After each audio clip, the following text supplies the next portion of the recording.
Hello, the world. Skwirls here. How's everybody doing? Happy Tuesday. Happy Tuesday. Hopefully, y'all are doing well. Sorry we didn't stream yesterday. Had some work stuff and things to take care of, and plus I was really tired. But but it is what it is. How goes it? It goes well, Sir Gaudiest. It goes well. I was actually kind of torn this morning between doing this nerdy news roundup stream versus doing versus playing some more the survivalists. The survivalists is a load of fun. Having a ton of fun playing that game. I've restarted a save probably 4 or 5 times now, and every single time it's still fun, kind of getting started in the game. Getting acquainted with your first island in the game. I haven't left the first island yet in the game, in any of the saves, but I'm enjoying my time significantly. So tomorrow we're definitely getting back into the survivalists. But today, alas, it should have been last week, but today, because of, stuff and things last week, it got pushed, and today we're doing the Nerdy News Roundup for the last month. So obviously the next one, it's supposed to be the first Monday of every month. We're going to round up all of the nerdy news that I've been able to, that's popped up on my Google Now feed, essentially. That one way or another I came across, whether that was in passing or looking it up directly. And because it's supposed to be the first Monday of the month, obviously the next one we do after this is only going to be a couple weeks away. So it'll only be the news that I come across over the next couple weeks. So the next one might be a little short, but I don't want to keep pushing them midway through the month, because that'll be really, it'll be difficult to keep the news separate from one month to the next. If I can't filter it by a single month. So this was supposed to be all the news just for September, but it wound up being the news for September and then going into a little bit of October. So, sorry about that. So with that, let's kind of get started with some things here. Oh, you know what? You know what I did not do? We're gonna start off by doing a little bit of stream setup here. I apologize. I forgot to update the golden acorn for our stream today, so you can actually see what I do here at the start of the weeks. I actually steal them in order from the website skwirls.tv.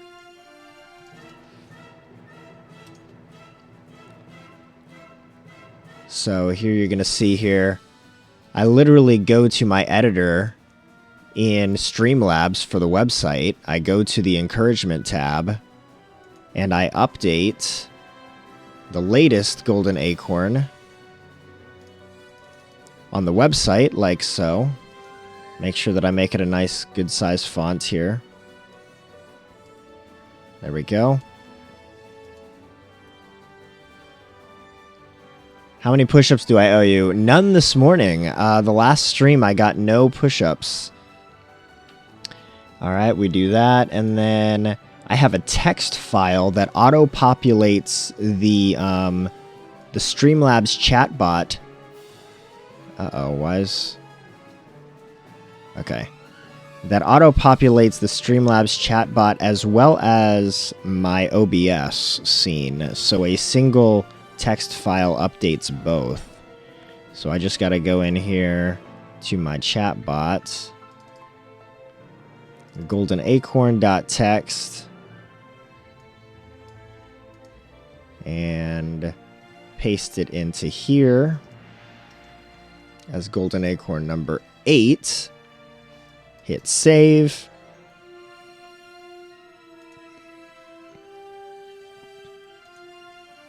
And golden acorn lock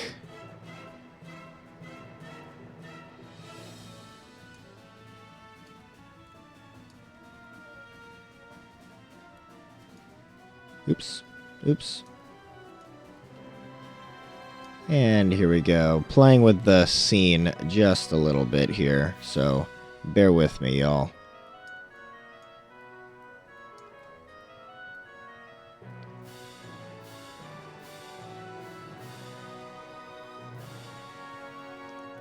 There we go, that'll work. Alright. So, that's better.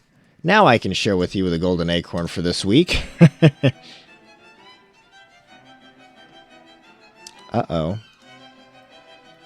I have to reconnect. So I had some internet issues. Of course I had some internet issues, right? Of course I had some internet issues.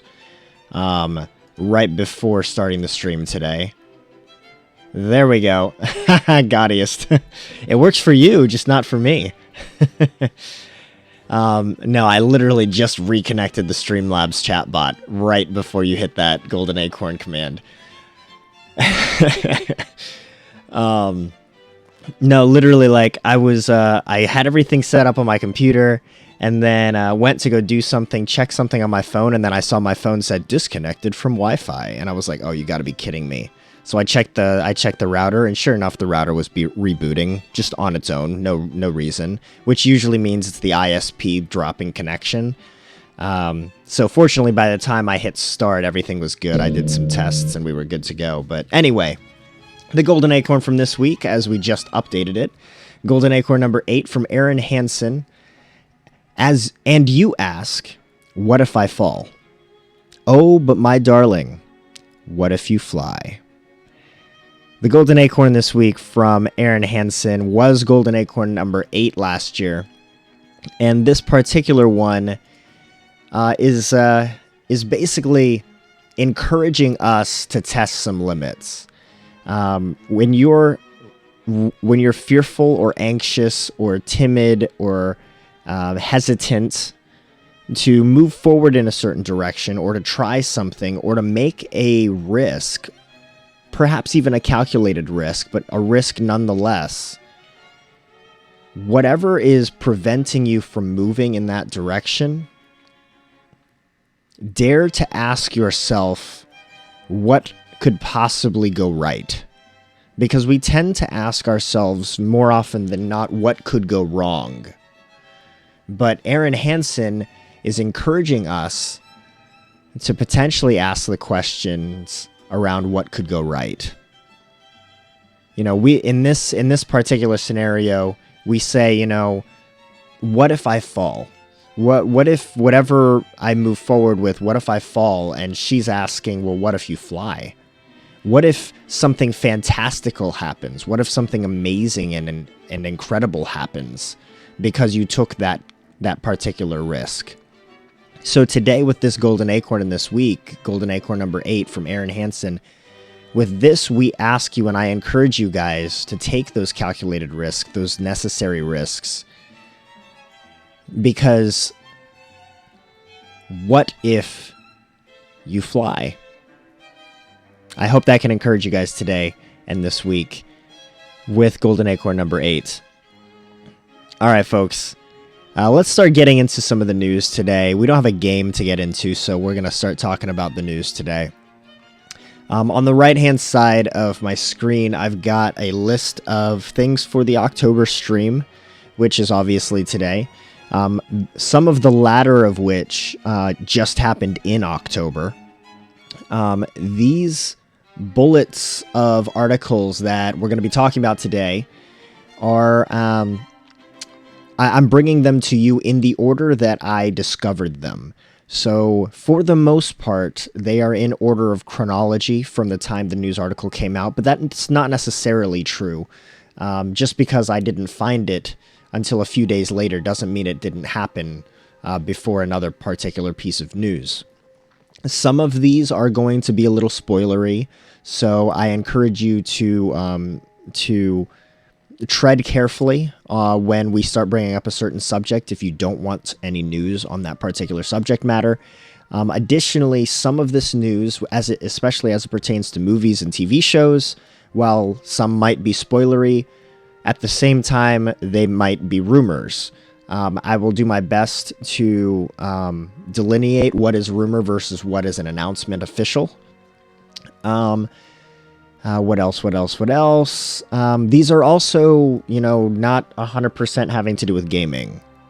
Like, this is just nerdy stuff in general. This is stuff that I happen to be interested in, you might happen to be interested in, that I just came across in passing one way or another. So it's not all going to be video game news. Some of it might be tech related, some of it might be comic book related, some of it might be TV shows and movies unrelated to gaming as well. Some of it might be computer stuff. I don't know. Whatever I happened to come across that I felt was nerdy enough to put in this stream and interesting enough to me to talk about.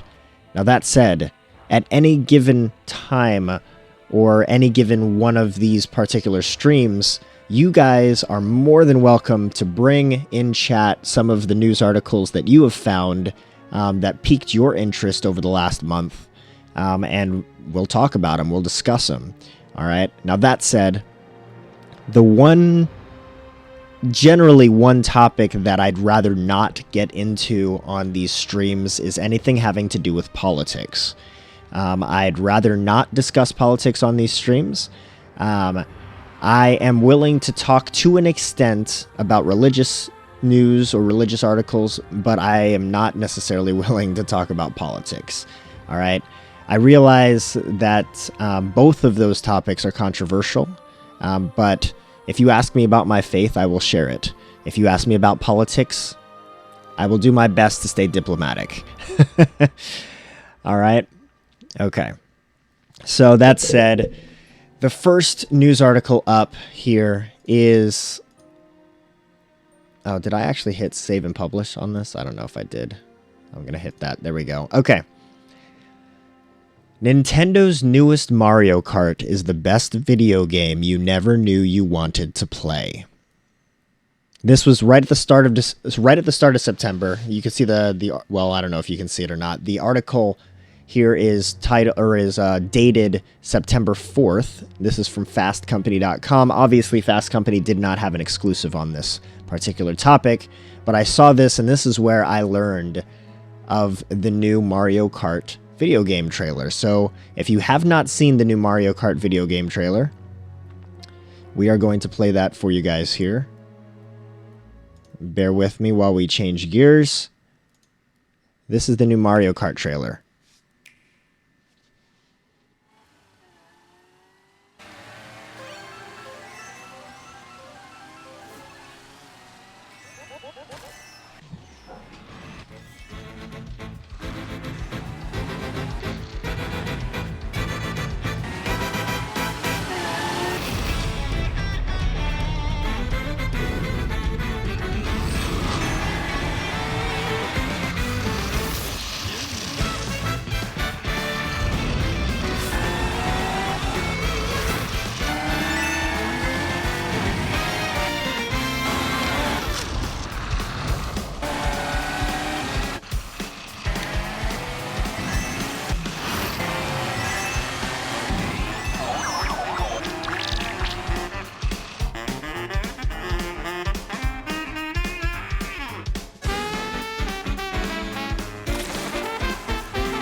Ten 16-2020. 10/16/2020. So, like, this obviously was announced. This trailer came out the start of September, and we're now 3 days away from its release. So, obviously, my talking about it is a little late.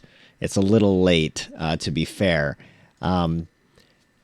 Let's bring back the music here.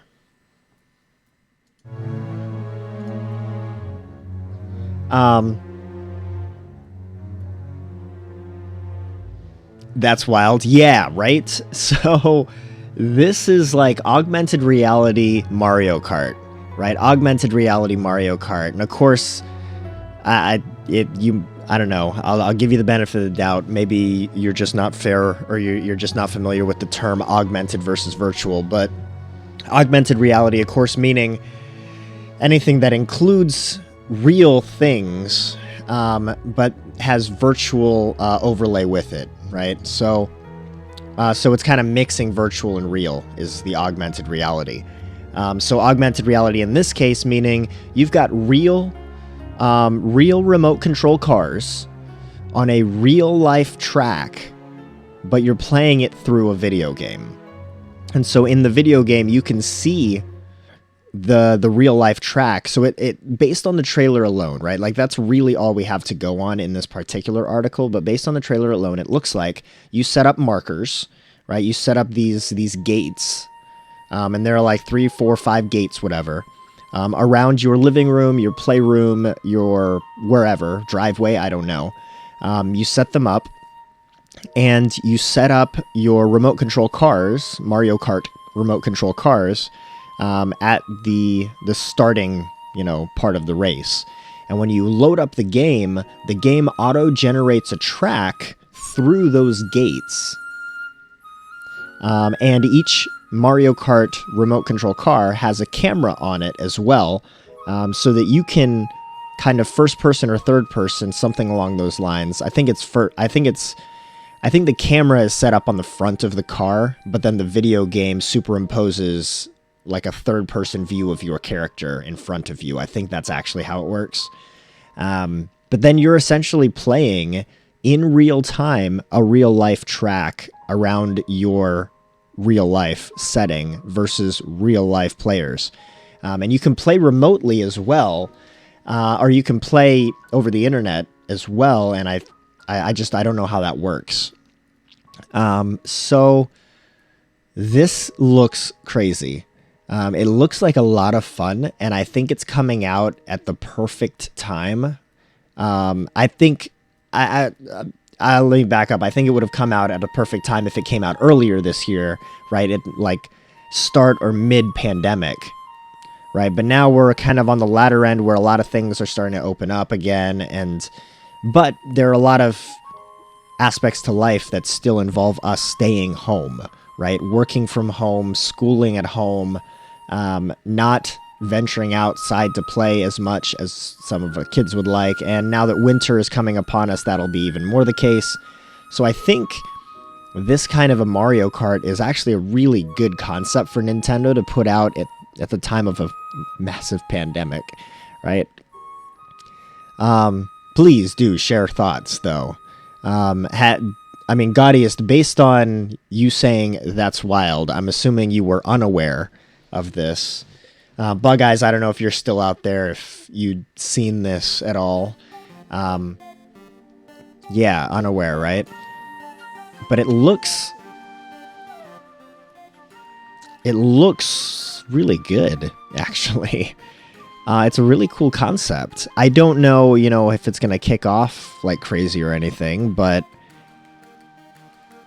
Nintendo is doing what it does best. It's figuring out how to transform a gimmick into shared fun and make it halfway affordable too. Interesting. That's from the article, of course. Microsoft's HoloLens AR headset is technically impressive, but it's being marketed as an enterprise tool to businesses. So that's kind of where this is. The technology is similar to an extent. Obviously, it's not a headset, but it's just kind of crazy how it works. So this is obviously coming out in 3 days. That's what the thing said. Let's look up real quick. Mario Kart Home Circuit is what it's called. Mario Kart Live Home Circuit. Yeah, it's still set for an October 16th release date. Your home is your track. Here it is. Yeah, this is the official website. Let's change this back to here again. There was an interview, apparently. We're not going to watch the interview, but see what's in the box. So what's it come with? Let's see. Choose your driver and hit the track. Mario or Luigi are your two options. Right? Pretty straightforward. It looks like the car is exactly the same, by the way. Notice that.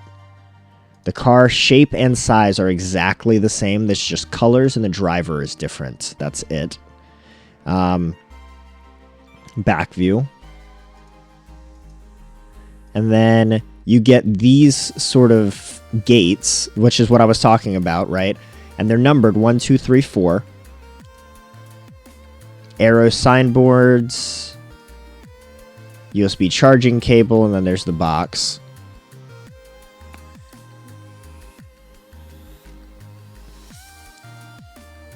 Requires a switch or a switch light. Yep, obviously. Interesting, though, right? Control real-life Mario Kart with Nintendo Switch and watch it come to life in the game. Turn your home into a Mario Kart course of your design. Yeah, I don't know how it's going to work. We've literally got a trailer, apparently an interview, and a quick little splash page here. So in 3 days, we're about to find out how good this is actually going to work. But super interesting. Yeah. All right. That's all I got on that piece of news. I just thought it was super interesting, and it was like the first article that popped up right after we did the September Nerdy News Roundup. So, yeah. And now we've got some Mario music in the background. I'd say online isn't with RC cars. I think the way it's supposed to work is, from a part of the article that I was reading, it suggested that you could put down multiple cars on your track, and then someone could remotely connect to your track. But I don't know, obviously, right? Like, I don't know. But that would be super interesting, right? Like, if you had multiple cars at your house, then you could set them up and someone could remotely connect to yours, like you were hosting the track, or someone else could host a track and you could remotely connect to theirs. But it might only be in person. I don't know. I could see how it could work both ways, though. Yeah, I don't know how it would work. This doesn't say anything about online play. Just make sure each player has their own Nintendo system. And a Mario Kart or Luigi Kart. So each player does need one of the physical carts.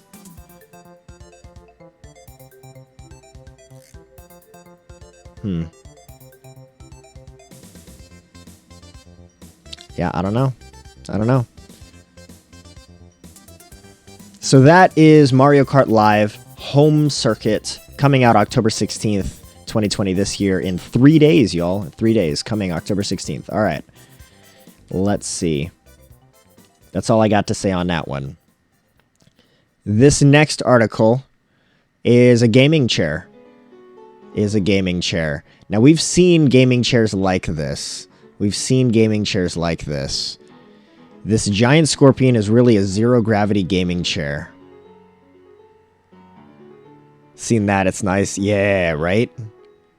Well, yeah. It's crazy looking. Like, as crazy looking as it is, and as super cool as it is, even if I had $2,000 to blow, I don't know if I'd want this chair. To be honest, it kind of freaks me out. But yeah, this is a gaming chair. It's got HDMI's built in. I don't know where your computer is. I assume your computer is either in the chair or still has to be set up separately outside of the chair. But it is a fully reclining, rotatable, 3-monitor apparently capable setup of a computer desk and chair. That'd go in my man cave 100%. Okay, all right. Here you go. Here's a little video of it rotating. Look at that thing, this scorpion. And this is not the first chair to do this kind of thing. This is not the first chair to do it. There were other chairs like it in the past. This is just kind of the latest that does it. And it is $1,900 on Alibaba, apparently. So it comes from, so look at this. It's the scorpion-like gaming chair and workstation looks familiar. You might remember similar designs such as Acer's Predator Thronos Air Gaming Chair. Yep, looks very similar, right? Looks very similar. Has like the tail that comes up with multiple gaming monitors. In this case, it's housing 3 curved monitors, but looks very, very similar, right? And then the other one that it mentions is this MWE Labs Emperor chair. Oops. Yeah. There we go. But I don't see a picture of it here, so that's cool. Oh, no, there it is. Well, that's tiny. I assume it looks similar. So speaking of this, actually, and things that go in man caves, I've kind of settled on what's going to be my gaming desk or my studio desk at the new house. I mean, granted, I'm not going to probably build it for practically a year from now. But that's the kicker, is I'm going to build it. So I built the desk at my old house, which was a 14-foot long floating desk. It's 14 foot because I wanted it to fit along the wall and the full length of a wall. So obviously I didn't use the full 14 feet of it, but it was a 14-foot long desk. But in the new house, I'm going to have my desk is going to be in my studio. Whereas at the last house, my desk was outside of my studio, and then I almost never used the studio. So at the new house, I'm going to make the studio my office, and I'm going to have a desk in the studio. That's the plan. We are going to custom design the basement, and the basement is going to be basically my basement, kind of like it was at the old house. See, you need that in it. Now, so the desk is going to be a PC chassis desk. I'm going to build a custom desk. It's not going to be a floating desk, but it is going to be a custom desk.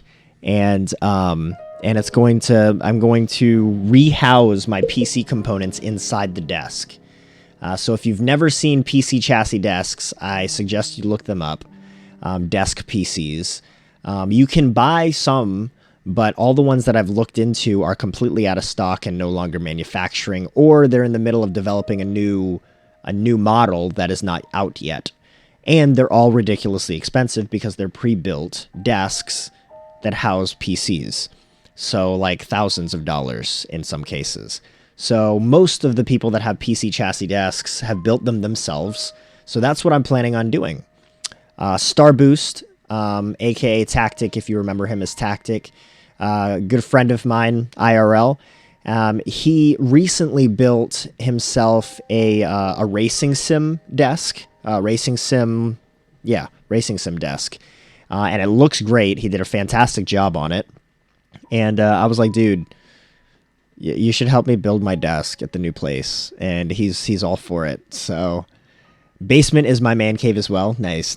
Make sure you get enough circulation in it for good airflow. Yep. I'm following multiple tips and tricks, pros and cons, guides already in the design process. I figure I've got 7 or 8 months of living with my in-laws before we can even move into the new house. And then after we move into the new house, then I got to kind of figure out, if we hadn't already, we're not finishing the basement before we move in. But we might get it framed out before we move in. We're not sure. It just kind of depends on how things are looking in the build process. If we do get it framed out before we move in, that's great. That would be ideal, because then I know exactly what the shape and size of my studio, and I can start using the basement before we actually get it finished, because that's what I plan on doing. If not, then I still get time. Then I still have more time to design the basement before building the desk. If it's already framed out, I can build the desk right away. Either way, I've got at least 8 months before building. So I'm in the design phase right now. I've already got a pretty solid schematic in my head, measurements included, and shape, all of it. I've got almost all of it done up. I'm going to go into some 3D modeling software, like a CAD software, FreeCAD, and design it in a modeling software. But yeah, no, I've got fans laid out in my head of where they're going to go, which ones are going to be intake, which ones are going to be exhaust, and why, as well as plenty of space. And the entire desk is not going to be open, so that I can control airflow better. It's pretty much the way I've got it designed. It's only the right-hand side of the interior of the desk that's going to be the PC components. The midsection is going to be for legroom. And then the left-hand side is also going to be hollow, but that's going to be for consoles. So the left and right sides will be glass looking down into the interior with, LEDs and stuff. The right-hand side is going to be the PC components. The left-hand side is going to be my PlayStation. But yeah, that's what I'm thinking so far. That was a big tangent from looking at this particular gaming chair. So apologies, but yeah, good tip on the circulation though. I'm definitely thinking about circulation, and I'm taking tips from people that have tried and failed and tried and succeeded. So, but back to this gaming chair real quick before we kind of move on. Yeah. Recline up to 170 degrees. It looks like a scorpion. It's a little freaky, but it's super cool. But again, if I had the money to blow on it, I'm not sure I would blow it on this. Yeah. But it's pretty cool. What bothers me actually is I don't 100% know what the speaker system is in this. Like, it doesn't talk to the speaker system in this. And I don't visibly see like left and right like speakers to the sides of the head. So it bothers me that the gaming chair is $2,000, looks like this, can do all this, house everything appropriately, and doesn't have some out of this world surround sound system. Like, that would annoy me to spend that kind of money and not have a beefy, like, somehow make it work 7.1 surround sound, right? Like, you could certainly set up speakers here, set up rear speakers right behind your head so that it does actually come behind you, have a built-in subwoofer in the chair itself. Like, I don't know.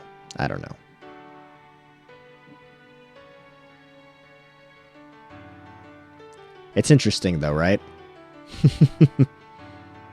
All right. What's the next article that we've got here? The end of DC Universe. Were any of you guys actually paying for DC Universe subscription?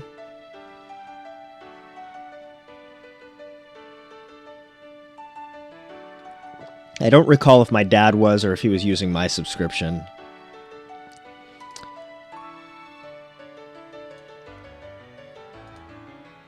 Saying goodbye to DC Universe. This was September 18th was when I saw this article. Oh, well, that's at least when it was written. This is obviously on Nerdist.com, but I don't think they had an exclusive here either. In fact, most of these articles that we're going through aren't exclusives. But if you were unfamiliar with DC Universe, DC Universe was the exclusive platform for a few different shows like Swamp Thing and DC Titans and DC's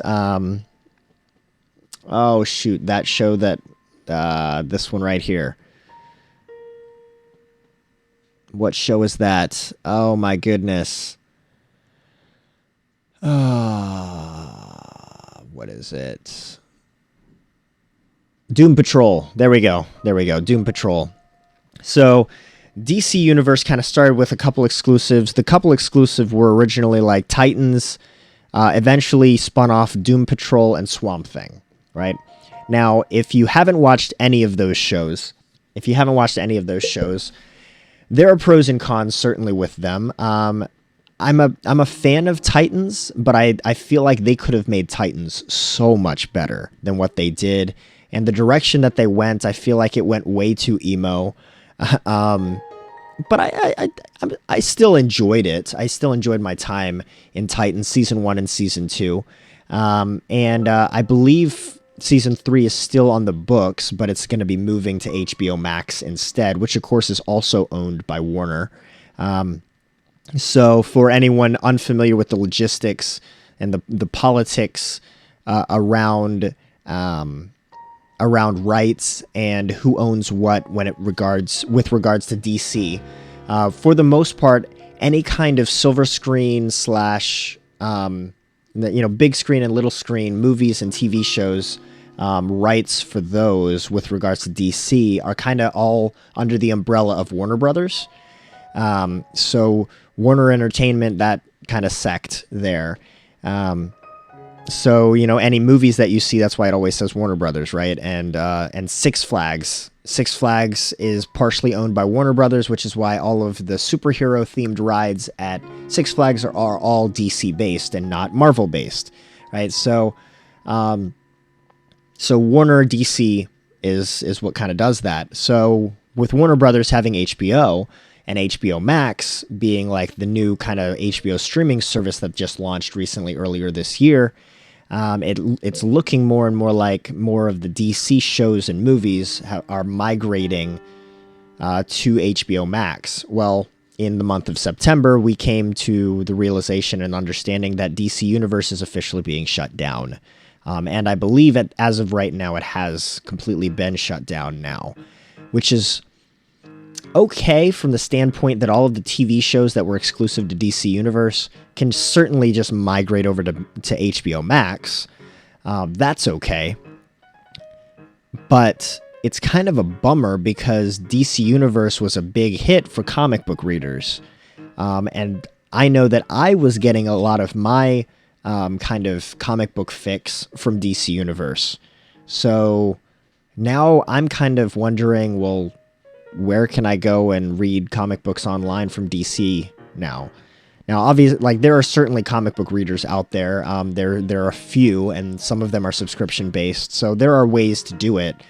But it was kind of nice because almost all of the comic books that I read were exclusively DC. That's a personal preference. I have nothing against Marvel. I just grew up more DC upbringing, just for no particular reason. That's just kind of how it happened. So I've personally drawn myself towards the DC superheroes, the Justice League kind of pantheon of heroes there. So in my case, I was enjoying DC Universe for the comic book aspects as well. So this is kind of a bummer that we're seeing the end of DC Universe.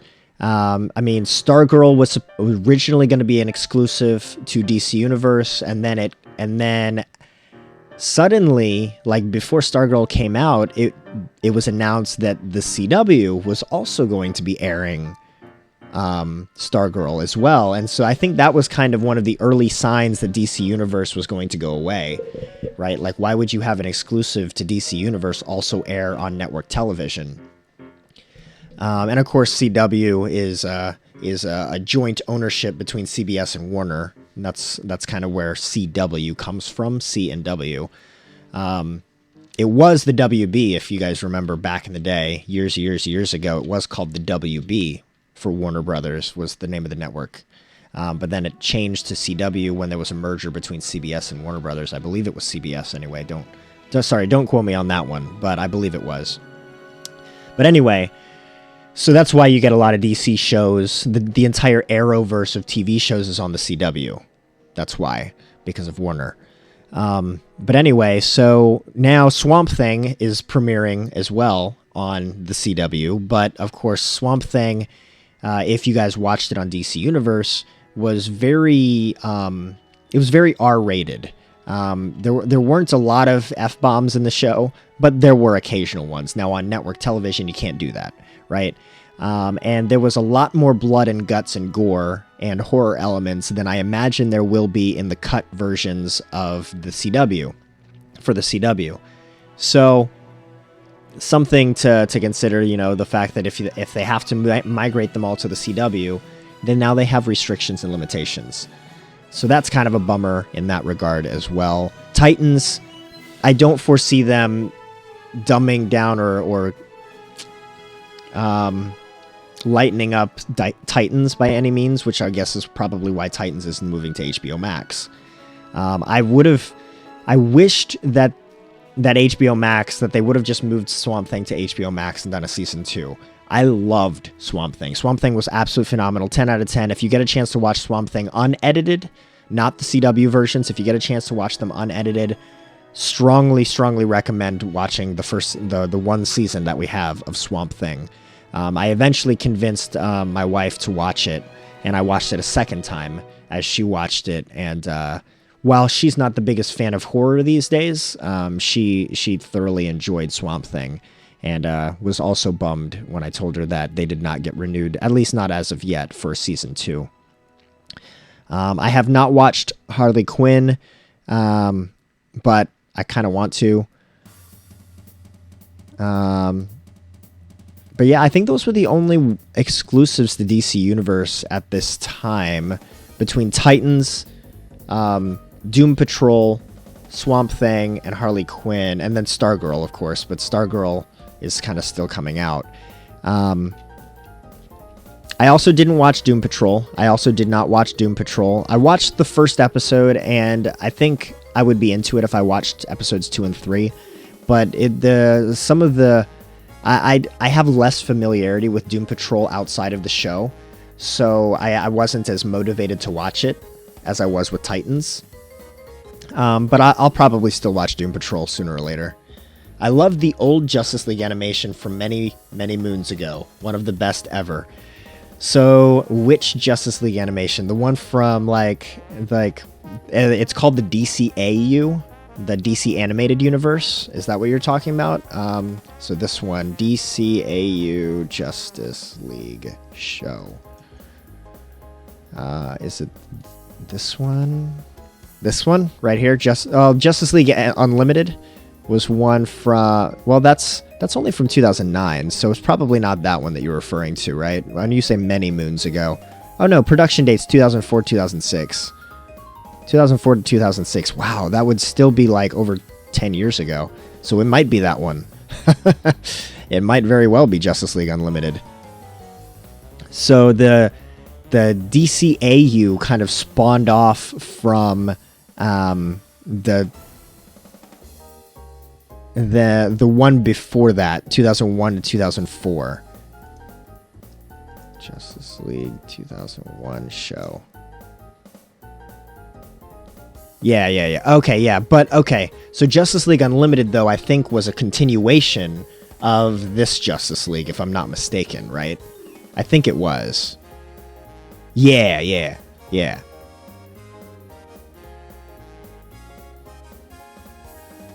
Yep. So this one came, and then Justice League Unlimited was like them bringing it back. So it's still kind of set in that same universe, right? Which kind of spawned off from the Batman animated show from the 90s, which was inspired by the Tim Burton Batman movies, right? Batman and Batman Returns. So you had like that Batman, which was Kevin Conroy. Yeah, actually, it's on here. Yeah, the Kevin Conroy Batman, right? Which was, again, inspired by the Tim Burton Batman. And so you had the Batman animated show, and then eventually that kind of turned into the Justice League, and you had, so that whole animated universe kind of spawned off from that, which was good times. Now I feel old. Yeah, I enjoyed this show too, man. Yeah, good stuff. So, alas, we say goodbye to DC Universe. I was worried you were going to say Super Friends. I was worried you were going to say Super Friends when you said, like, many, many moons ago. Like, I watched Super Friends, but I watched reruns of Super Friends, right? Like, I didn't watch it live. Now, certainly, if you watched it live, like, I'm not knocking you for being old enough to have watched it live. It's just, when you said many moons ago, I was curious how many moons you meant. All right. So, goodbye, DC Universe. What's the next up on our list here? Enough. Enough moons. Gotcha. The end of DC Universe. All right, we're gonna change gears here again. These articles that I'm talking about here, I'm kind of bringing them to your attention in the order that they were brought to my attention. I did not organize these by topics or by hierarchy or by overarching topics. They are literally bulletized in the order that I received them. So the next one up here has nothing to do with video games or comic books. Tel Aviv, set to become first city with electric roads that charge public transportation. This is cool, y'all. Like, this is a really cool concept. So I'll just read, like, the article kind of goes on for a little bit here, but I'll read some of this. The city of Tel Aviv is working on creating wireless electric roads to charge and power public transportation in the city. So, of course, Tel Aviv, Israel, right? Israel, which also, by the way, is known for a lot of technological advancements. If you weren't aware, so in the tech industry, you've got like San Jose, or the like that valley there, Silicon Valley in the United States, right in California, which is known in the U.S. for a tech hub. But then you've also got Israel, which is known as a tech hub. So anyway, the electric roads are part of a pilot program led by the Tel Aviv-Yafo municipality in collaboration with Electrion, a company developing a system that can charge electric vehicles while they are moving, and Dan Bus Company. The project is being funded by a combination of government and private funds, according to a spokesperson for Electrion. Though a full budget has not been released, the roads will span from Tel Aviv University Railway Station to Klatskin Terminal in Ramat Aviv, a route of about 1.2 miles. The electric road itself will be about 0.37 miles long, a little less than half a mile. So, it's not a very long stretch, but I imagine this is designed to be like a proof of concept, a working proof of concept, right? So, if this works out well and the buses are able to charge on this road just enough, then they might just roll out to the larger city. So I'm excited about this for a couple reasons. One, if you happen to be a pollution nut, a green energy nut, which I'm not. I'm a fan of green energy. Don't get me wrong. I'm a fan of green energy, but I'm not someone that goes out of their way to. Let's move to this before we get a bunch of ad pop-ups continuing onward. I'm a fan of green energy, but I'm not going to go out of my way to stop using the same energy resources that I've been using, right? I still use a gas guzzling car. My wife has an SUV, but in the new house, if it gets to a point where it makes sense to switch over to solar roof, I would love to switch over to a solar roof and be self-sufficient using a green energy, right? And after we get into the new house, I would love to replace my current vehicle with a Tesla or some other electric car. I personally would love a Tesla just because they've been around for a while and they have a good reputation. But nonetheless, I would love to replace it with an electric vehicle.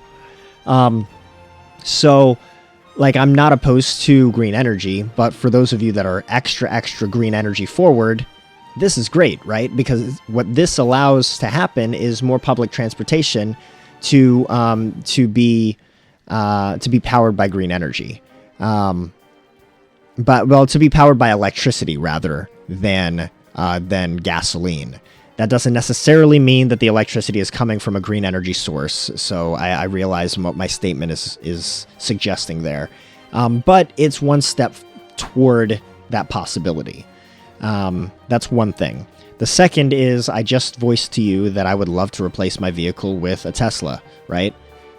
If we had an infrastructure in place where roads could charge electric vehicles, that suddenly opens the door to more people buying electric cars, which if more people are buying electric cars, then the way supply and demand works, the more demand, typically the more supply, and yes, that could bring costs up, but if more people are buying, that could also, and more likely, bring costs down, right?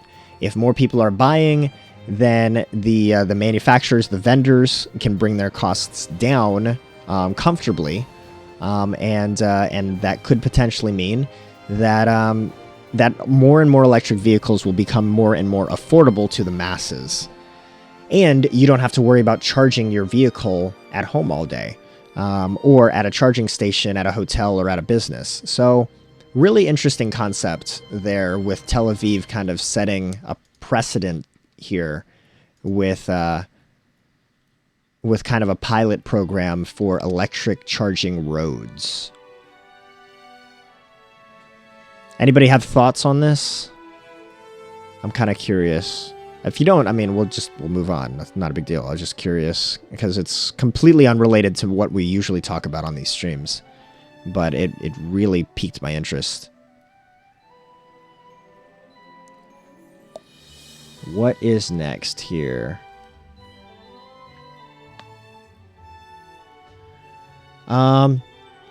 Oh, here's another one that's unrelated to video games and comic books. The next one up here. A theme park that's like Dungeons and Dragons in real life. This was fun. If by some cosmic coincidence you live your life in the center of the Venn diagram where likes Dungeons and Dragons and likes physical activity overlap, then there's good news. A living, breathing world of medieval fantasy adventures awaits in the most magical place on the planet, Utah. Utah, of course, being a Midwestern state in the United States, for those that are unfamiliar with where Utah is, if you happen to be overseas and not in the U.S., but it's an incredibly unexciting state by droves. Like, most people do not think of Utah and think, ooh, I want to go there. It's not like California or Texas or Florida. It's not, Utah is like farm country for the most part. Now, I take some of that back. If you're a big skier or snowboarder, then the mountains around Salt Lake City are fantastic for skiing, snowboarding. I've done it myself personally, so it's good in that regard. But for the most part, Utah is not some place that people like to go like for vacation, we'll say. But apparently in 2018, now obviously this makes this old news of sorts, but obviously at the same time this particular theme park is gaining traction in the news, Evermore Park in Pleasant Grove, Utah opened in 2018. As theme parks go, it's less Space Mountain and more meeting the characters from Beauty and the Beast outside of the Tiki Room, with the addendum that you might end up in a sword fight with Gaston. What the place lacks in nausea-inducing thrill rides, it makes up for with its immersive design. Evermore is described as a living theatrical park, filling 13 acres with meticulously detailed fantasy elements, beautifully designed characters, and live-action role-playing elements which shift in real time, allowing visitors to forge their own adventures. Think Westworld, but with robots, but the robots and our recent theater school graduates, and you get in more trouble if you shoot them.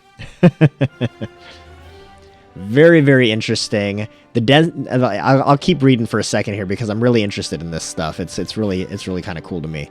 The denizens of Evermore are varied and colorful. Vampires lurk in the town's mausoleum, while witches and banshees in astonishing makeup stand ever at the ready to haunt your dreams for the rest of your life. Depending on when you visit, there might be goblins in the market, or a steampunk automation, or a time traveler. And of course, it wouldn't be a real role-playing experience without the opportunity to grind up on some sweet experience. Really, really cool. So if you're ever in the neighborhood of Pleasant Grove, Utah, check out Evermore Park. 13 acres of role-playing theme park goodness, apparently.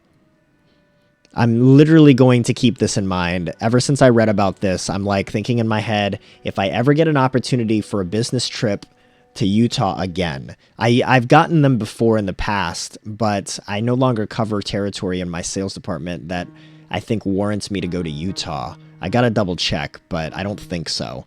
But I've been to Utah in the past for business, and that's actually when I used the mountains. But if I ever get a chance to go back out there again, I will hop on it just so that I can visit this theme park, Evermore Park. But again, kind of old news. 2018 is when this park opened, but apparently gaining traction. Let's see. Next thing up here. All right, we're going back into the realm of superheroes and comic books and whatnot. Supergirl's Melissa Benoist reacts to show ending after season 6. So if you were not familiar, I guess this kind of counts as a spoiler, but I don't think it really does. Because I'm not going to talk about what's been happening in the show. But outside of the show, if you're unaware, next year's season 6 is going to be the show's final season. Excuse me. Now, the show originally aired on CBS for a couple seasons before the CW picked it up because of whatever reason. I don't actually know. Oh, I guess it was just the first season. It actually says it right here. Originally started off on CBS, only canceling after the first season. And then it was picked up by the CW one season later. And of course, that wasn't that big of a deal because, like I was just saying, CW does have part ownership by CBS anyway. So the show moving over to another network made most sense for it to be the CW, not to mention the Arrowverse of television shows was already on the CW, and there was a crossover that already happened even while Supergirl was on CBS still, I believe, with Flash. So the Flash showed up on Supergirl, and then shortly thereafter, Supergirl showed up in one of the Arrowverse full show crossovers, and it was an exciting time because then that meant we now have Superman and Supergirl in the Arrowverse, right? So super cool, but apparently the show is ending after next season. Season 6 will feature 20 episodes and will release in 2021. Of course, it is filming. I think it's in production right now. I think they were already filming. I don't know. But for those of you that also weren't aware, Melissa Benoist recently got married. I think she got married last year to co-star, what's his name? Chris, something. That's going to bother me now. Chris something. It's going to bother the poop out of me. Man. Let's see. Melissa Benoist, Chris Wood. They got married last year, I think it was, and this year, during the pandemic, they gave birth to their first child. So Melissa did. So they have a baby now. So I don't know if that means that they were kind of careful with filming or if they had to postpone filming. I don't know any of those details, but I believe they're finalizing production now because they're planning a 2021 release for season 6. So I don't know what that's going to look like and how they're going to end the season per se, but I can say, or I will say that Supergirl has a spin-off called Superman and is it Superman and Lois, something like that? I think Lois and Superman. No, Lois and Clark was a show, from the 90s. I think the new show is Superman and Lois, I think is the new show.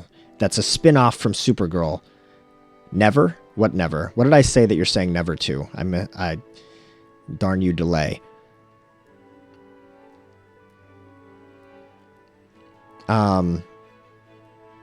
I don't know. Okay. But yeah, I don't know how they're going to end Supergirl, but at least we know that that part of the universe is still going to be in existence to some extent, because Superman was part of the last crossover. The Superman from Supergirl was part of the last Arrowverse crossover. Now, of course, Arrow is over.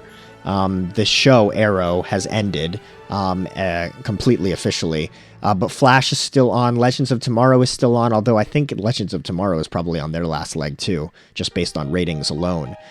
Which brings us to Supergirl now ending. So I haven't heard any news about Flash ending anytime soon, so I don't know if it is or isn't. But with Superman and Lois coming out, I don't know. I think that's... Oh, no. So Black Lightning is now officially part of the Arrowverse as well as of the last crossover. Sorry, that's minor spoilers there. So as far as the Arrowverse of television shows, the last crossover was a Crisis on Infinite Earths type of crossover, where it kind of introduced us to all of DC. And we talked about this on the previous Nerdy News Roundup last month, how it even brought in the movie universe, the DC Extended Universe in, because Ezra Miller's Flash made a brief appearance meeting the TV show Flash. And now there's talks. These are rumors, so don't quote me on this, and this is this is spoilery as well, so tread carefully. There are talks that the TV show Arrowverse Flash, what's his name? Not Barry Allen. His name's escaping me now. I apologize. But that actor could make an appearance in the Flash movie. So kind of interesting there. Kind of interesting. But sad face to two things ending now that were announced apparently in September: DC Universe and Supergirl after season 6. All right, something else pertaining to the Arrowverse. Something else pertaining to the Arrowverse in our next news article here. Having to do with Batgirl. Oh, I forgot about Batgirl too. Or Batwoman, rather. Batwoman, not Batgirl. The Batwoman TV show is also part of the Arrowverse. I completely forgot about that show. So that leaves us with Arrow, canceled. Flash, Black Lightning, Legends of Tomorrow, Supergirl but now ending, Superman and Lois, and Batwoman. So 2 shows ending, or 2 shows ended and ending, but still 5 other shows that are part of the Arrowverse. Huge DC universe on television if you're not keeping up with it. But anyway, so with Batwoman... Be back. All right, all good. With Batwoman, be warned. These are spoilery. This is spoilery news right here. But if you weren't familiar and you haven't been keeping up or whatnot, Batwoman, the main actress playing Batwoman is not returning for the next season. She is not returning for the next season, and rather than replacing the actress into the same role, they are writing the original character, Kate Kane, who in the comic books, Kate Kane is Batwoman. They're writing her out of the story, and they are bringing in a brand new character to fill those shoes. And this brand new character is not created in the comic books. This is not someone from the comics. This is brand new for the show itself. And we now have our first look at her in costume. at least in a screen test. So there you have it, right there. First photo of Javicia Leslie in Batsuit revealed. So again, if you were unfamiliar, Season 2 is not bringing back Ruby Rose as Kate Kane. It is bringing in a new character. Leslie's character is going to be named Ryan Wilder. And she is going to be suited up in the Batwoman suit. You can see here. Oh, sorry. Let's make it bigger for you. There you go.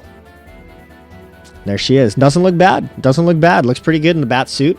We'll admit. I mean, as good as it can look, it's Batwoman using TV show budget, right? But pretty good, right?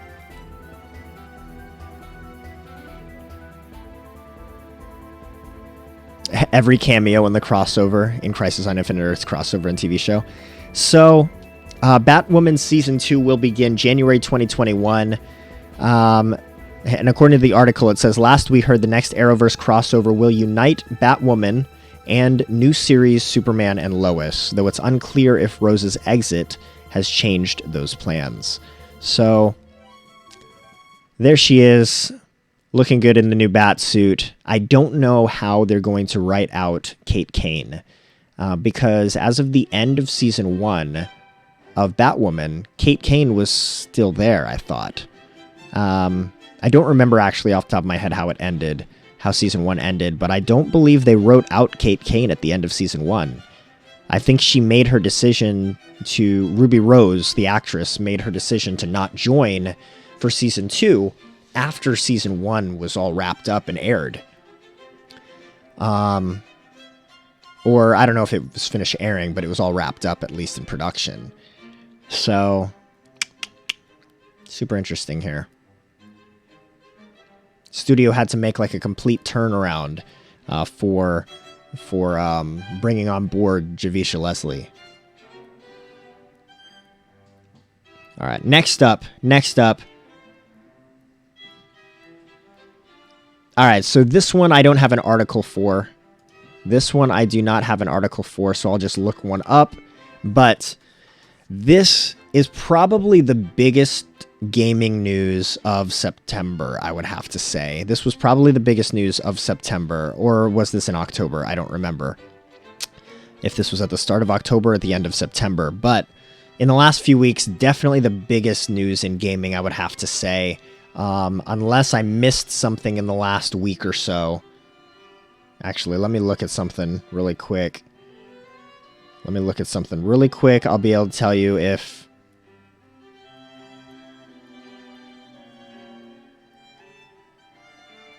Nope. All right, nope, yep. This is still the biggest news, I would say, and that is, I mean, if you haven't read it on the right side of my screen yet, Xbox buying Bethesda. So I'll just do a quick Google here.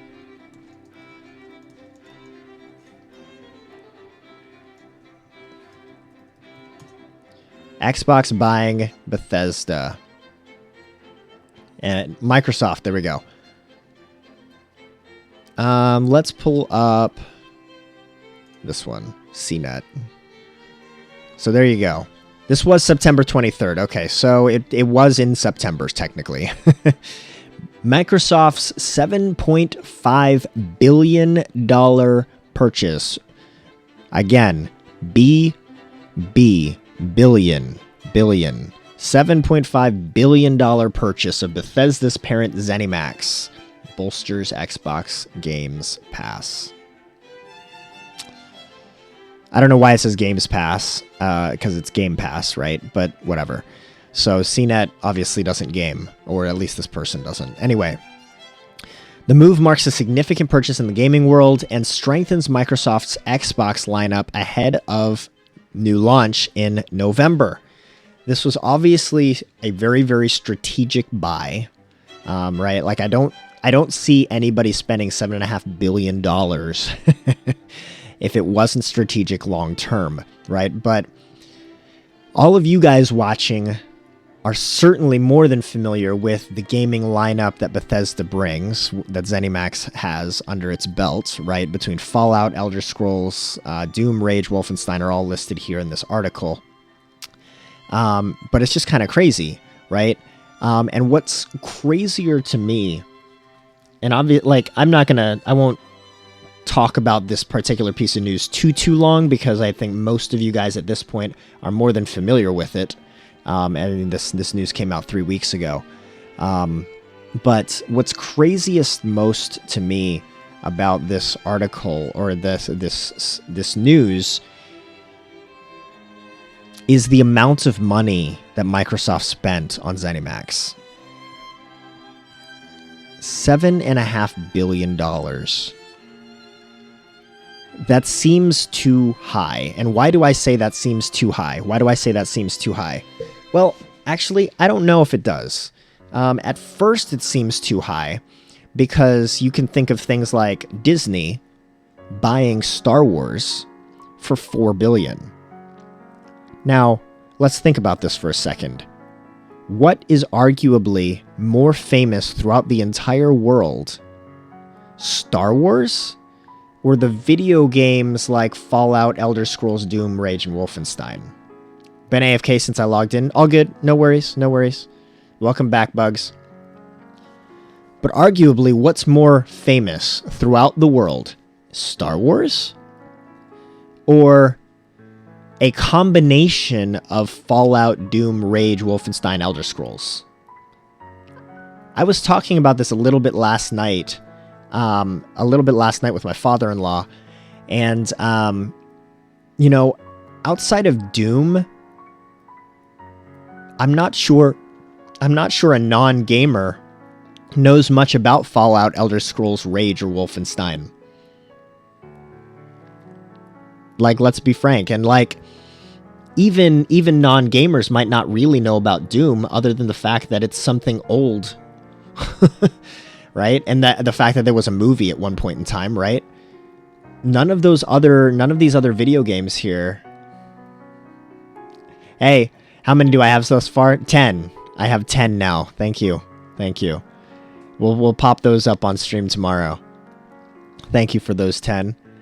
But outside of Doom, none of the other video games have any movies that would make them known to the general public.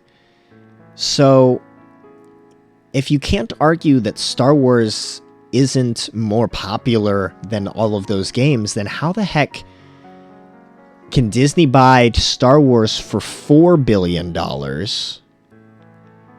and Microsoft buy ZeniMax for $7.5 billion? 10 more? Thank you. But how does that make sense? That just doesn't make sense to me. But then you compare Microsoft's purchase of ZeniMax of $7.5 billion to Microsoft's purchase of Mojang at $2.5 billion. And suddenly the justification begins to make a little bit more sense. A little bit more sense. Right now, I was listening to What's Good Games podcast a few weeks ago when this news first hit the streets, and they made these comparisons as well to Mojang being 2.5 billion and Star Wars being 4 billion. They made the same comparisons, but they were saying, Microsoft, as big as a phenomenon as it is today, was only purchased for $2.5 billion. My argument to that would be Microsoft is huge today, but Minecraft is huge today. But my argument is that Minecraft is huge today, but when Microsoft first bought Mojang, they bought it when Microsoft was still on the rise for $2.5 billion, right? If they bought Minecraft after it was what it is today, certainly they would have had to buy it for more than $2.5 billion, right? So maybe Microsoft's justification for buying ZeniMax at $7.5 is that these games individually in their own right. These franchises individually, you know, the Elder Scrolls franchise, Wolfenstein franchise, Doom franchise, Fallout franchise, Rage, and so on and so forth. These franchises individually might add up to $1 billion or $2 billion by themselves, is maybe what Microsoft's justification was. So by buying an entire studio that is responsible for putting out all of these fantastic video game franchises, maybe that's where the $7.5 billion comes from. I don't know. That's what I'm thinking the logic came from a marketing and PR standpoint. But that said, Minecraft was pretty popular already when Microsoft bought Mojang, and they bought them for $2.5 billion. So big news here. Thank you for the other 10. So now we're up to there you go. You matched for both. Yep, I see. I see. Oh, hey, Initial Zero coming in with the raid. Thank you. I'm so glad I looked up there because raids are no longer counting for anything less than 5 people as of a couple weeks ago, apparently, and that's a bummer and stupid thing. But hey, welcome everybody from Initial Zero's stream. Initial Zero, how you doing, man? How you doing, dude? Good to see you. It's been a little while. Folks, if you don't know who this guy is, do check him out. Super cool guy, super chill streams for sure. I think I first discovered him back in... Was it the Satisfactory days or the Ark days? Or I don't know. It was something survival based. I think it was something survival based when we first crossed each other's paths. Ark most likely. Yeah, I think it was Ark. And then a little bit later was when Satisfactory came out and we were both playing that. Yeah. Equally terrible. How you doing? Good morning to you, and good morning to everybody else again. Hopefully you're all doing well. Happy Tuesday to you. Once a month, I do a Nerdy News Roundup stream. I just started this last month, so bear with me. This is only the second time I've ever done this. But I'm trying to do it more on a monthly basis. It's supposed to be the first Monday of every month, but last week I was just recovering from being under the weather, so I didn't do it last week, and then yesterday I had work stuff, so alas, it brings us to the second Tuesday of the month, whatever. But I am Skwirls, and I am a variety streamer for the most part, but I do cater to the role-playing game stuff and the survival game stuff. As of late, we were playing a lot of Grounded. I just recently transitioned, and now, as of Friday, I've been playing a lot of that newly released The Survivalists game. Loving that game, by the way. 10 out of 10, fully recommend, 100%. But today is our Nerdy News Roundup stream, so... Your background is how I picture my future room being. Nice, equally nice. What with like bookshelves and all your comic books and paraphernalia on the back and stuff. Nice. Funny story. My background is my stuff. It is. But for like a year and a half now, that has not been my actual background. That is 100% a green screen. I'm actually living with my in-laws right now in their unfinished basement, and all of that stuff that you see behind me on shelves is 100% in storage right now while we wait for a new house to be built. Heck yeah, comics, Transformers, Legos. Oh yeah. I've got like Power Rangers off that way behind me. Yeah, comic books. I've got some pop figures, right? Yep. Good stuff. But yeah, that's a green screen. Like if I do this scene, I actually prefer it to be a green screen because I like this look when I'm gaming. I prefer this look when I'm gaming. But when we're just chatting, what difference does it make when we're just chatting, right? I might as well show off some of that stuff, right? But so I digress. So coming back to kind of the nerd news here. We've talked about the new Mario Kart. We've talked about crazy gaming chairs and my planned PC desk when I move into the new house. We talked about the end of DC Universe. We talked about Tel Aviv having a proof of concept for electric charging roads that are able to charge electric cars. We talked about a theme park for people that like to roleplay. Fantasy role-playing theme park out in Utah. We talked about Supergirl ending next season, or ending after next season, and we just showed off, right before this article, we just showed off the new Batwoman suit, the new Batwoman actress in the new suit on TV. And now we're talking about Xbox buying Bethesda, or, Microsoft buying ZeniMax, which is obviously old news as well. So we're going through all the news as I've kind of encountered it throughout the month of September, coming into October. So, yeah, we're talking about the justification that Microsoft may or may not have had in buying ZeniMax for $7.5 billion, given that Microsoft bought Minecraft's developer for 2.5, and Disney bought Star Wars for 4. Yes, these are B's with a capital B, billion dollars. Kind of crazy. I don't know what this is going to mean, right? Like, does this mean that the ZeniMax video games like Fallout and Doom, Elder Scrolls, and whatnot are going to start appearing on Game Pass? I think some of them have already in the past, right? Some of them might actively already be on Game Pass. But maybe this means more of them will stay on Game Pass in the future. I don't know. I don't feel like they would have bought ZeniMax and Bethesda for $7.5 billion. I don't feel like they would have bought them for $7.5 billion only to make them free through Game Pass. You know what I mean?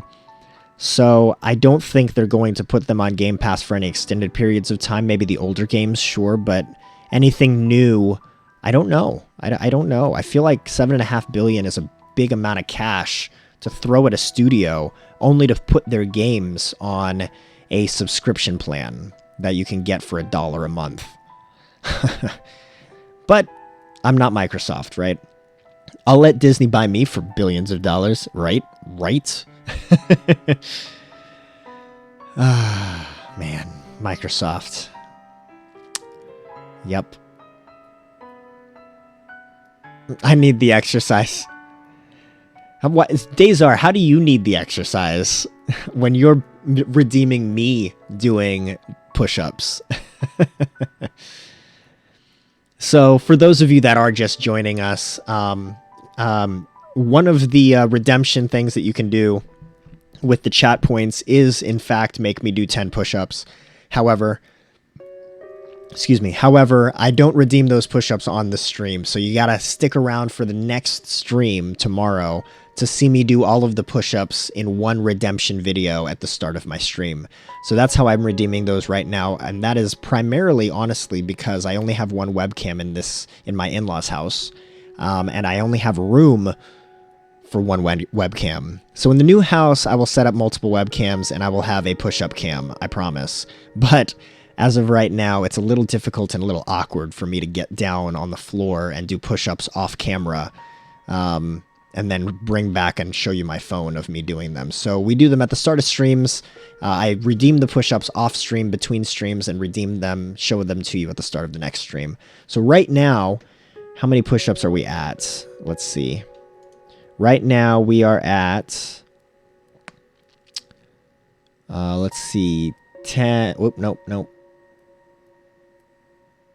10, 20, 30, 40, 50 push-ups right now. We are at 50 push-ups to redeem. I get tired watching you. I can wait. Fair enough. And matching. And Gaudiest is one of our mods here and likes to apparently match push-ups. He's a lovely human being. I'm going to have to put a limit. I'm going to have to restrict the limit even further. Because 100 push-ups is so many push-ups to do. Right now the limit is 100. But yeah. Whew. It's rough, man. It's rough. But anyway, folks, coming back to this article, I don't see me having anything else to say on this. 10 more. Thanks. Thank you, Zero. Thank you. I guess that puts us at 70, right? And thank you so much for that resub, man. 5-month resub there. Gaudiest, appreciate that, dude. You're awesome, man. You're awesome. I think about doing them. It's the thought that counts, right? Hey, at least everybody does one sit-up a day, right? Another 10 again. We're gonna get to max out. You're trying to max out the push-ups for. You're trying to max out the push-ups for this stream because you know that I'm going to restrict them after this, don't you? Now, the reason I'm going to probably restrict them is because on my phone camera at the angle that it's looking at me, just because of how I have to position the camera. And another 10. Thank you, Dazar. And another 10. Yep, we're going to max those out here in a hot minute. At the angle that my camera looks at me doing the push-ups, it looks like I don't come all the way down to a 90-degree angle, even though I definitely am. So for the sake of appearances, I've just started going down even further than 90 degrees to where my chest or nose are almost touching the floor, which of course makes the push-up more difficult. So by doing them that way, the last like 20 or 30 that I redeemed a couple streams ago was rough. So doing 100 back to back is going to be rough. That might be a couple videos, y'all. That might have to be a couple videos. But anyway, I don't have anything more to say on ZeniMax being purchased by Microsoft, so we'll go ahead and move on here. Again, these articles are not in any order other than the order that I read them in, that I received them in, and, oh, I guess I skipped one. Did I skip one? I did skip one. Let's do this one first, because let's change gears off of video games for a hot second here. Anybody a fan of Power Rangers? Anyone a fan of Power Rangers out there? I was the biggest fan of Power Rangers when I was like in grade school, when I was in, younger kid grade school, like elementary school, right? And it grew with me into adulthood to the extent that, no, I don't still watch Power Rangers today, but I'm still a fan. And my kids, so I have 2 sons, and they both watch Power Rangers. And my older son is kind of growing out of Power Rangers a little bit. I'm learning a little bit more, but day by day, he's growing out of Power Rangers, I'm noticing. But Hasbro just recently launched a Power Rangers Lightning Collection line not too long ago. And they had a convention in September where they announced more action figures to this line. So if you are a fan of Power Rangers, do check out the Power Rangers Lightning Collection, which features some of the old school Gen 1, Gen 2 Power Rangers, and beyond Gen 2 apparently, because you've got some Dino Thunder in here too. But like, here's the OG stuff, right? You've got the original putties, and then you've got the Zeo Megazord here, right? Now here's In Space. In Space was still part of Gen 2, Gen 3 time frame as well. Some more Zeo Rangers, some more In Space as well. So I mean, like, these are some top-notch collectibles. Like, look at this. You've got the Dragon Dagger right here, like a nice little replica. So these are some cool stuff. If you're into collecting the figures, into to toy collections, then I don't know if this is up your alley or not, but I figured I'd mention it, because Hasbro doesn't exactly make the news with a lot of their announcements, right? And this just happened to pop up on my Google Now feed. So for those of you out there that do kind of have an interest in upping your figurine game, and you're into Power Rangers, then maybe these guys are up your alley. All right, we'll change gears back to video games here.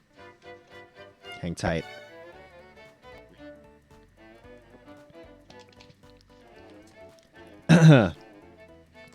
So, Alicia. Have you guys heard of Alicia?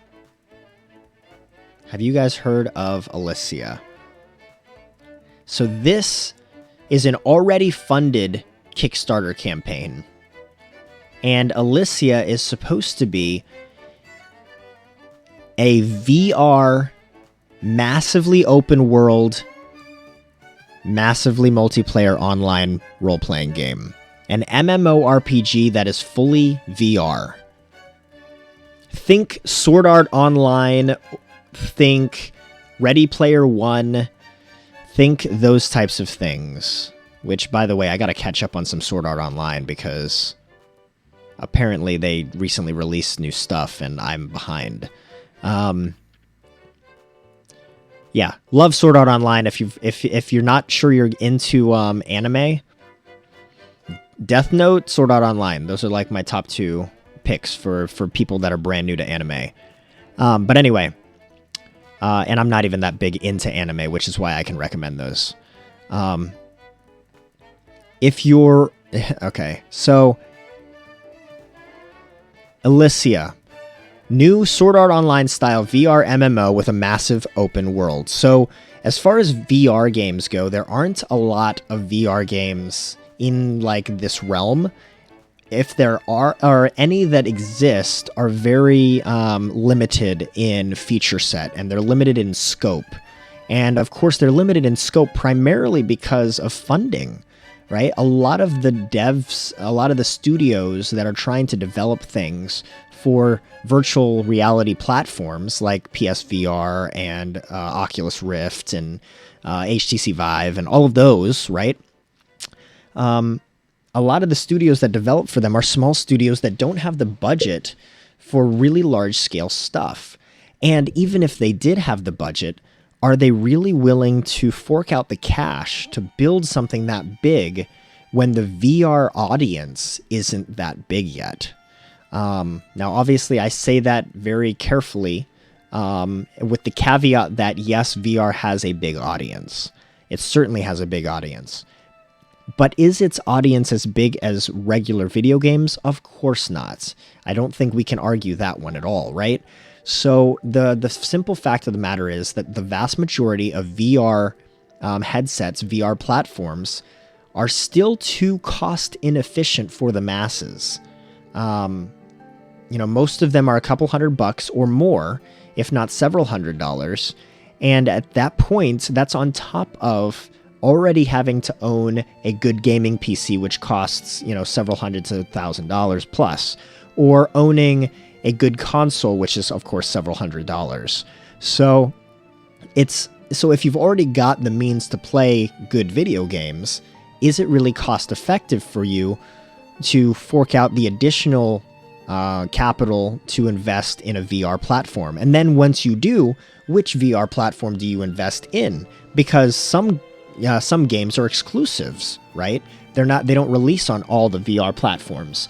So that said, like the studios that develop games for virtual reality platforms aren't making the games massive in scope because they understand that that's not it's not cost effective for them as a studio to waste cash on a game that might not make them a bank of money.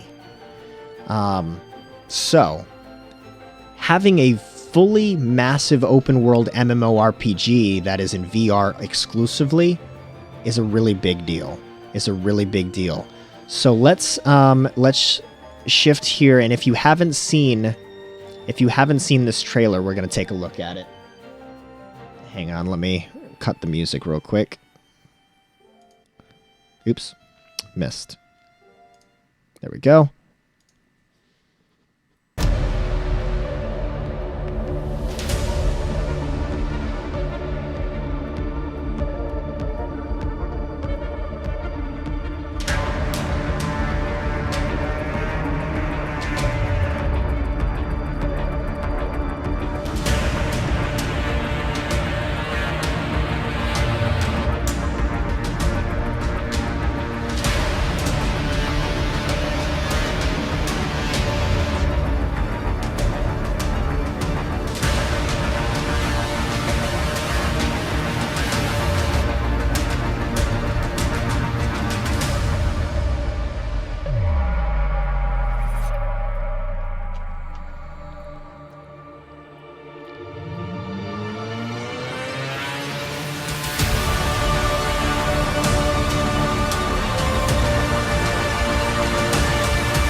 So that is Alicia.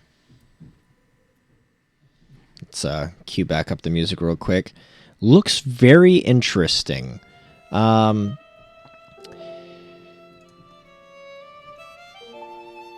really does pique my interest. Like, if this could come out and be good,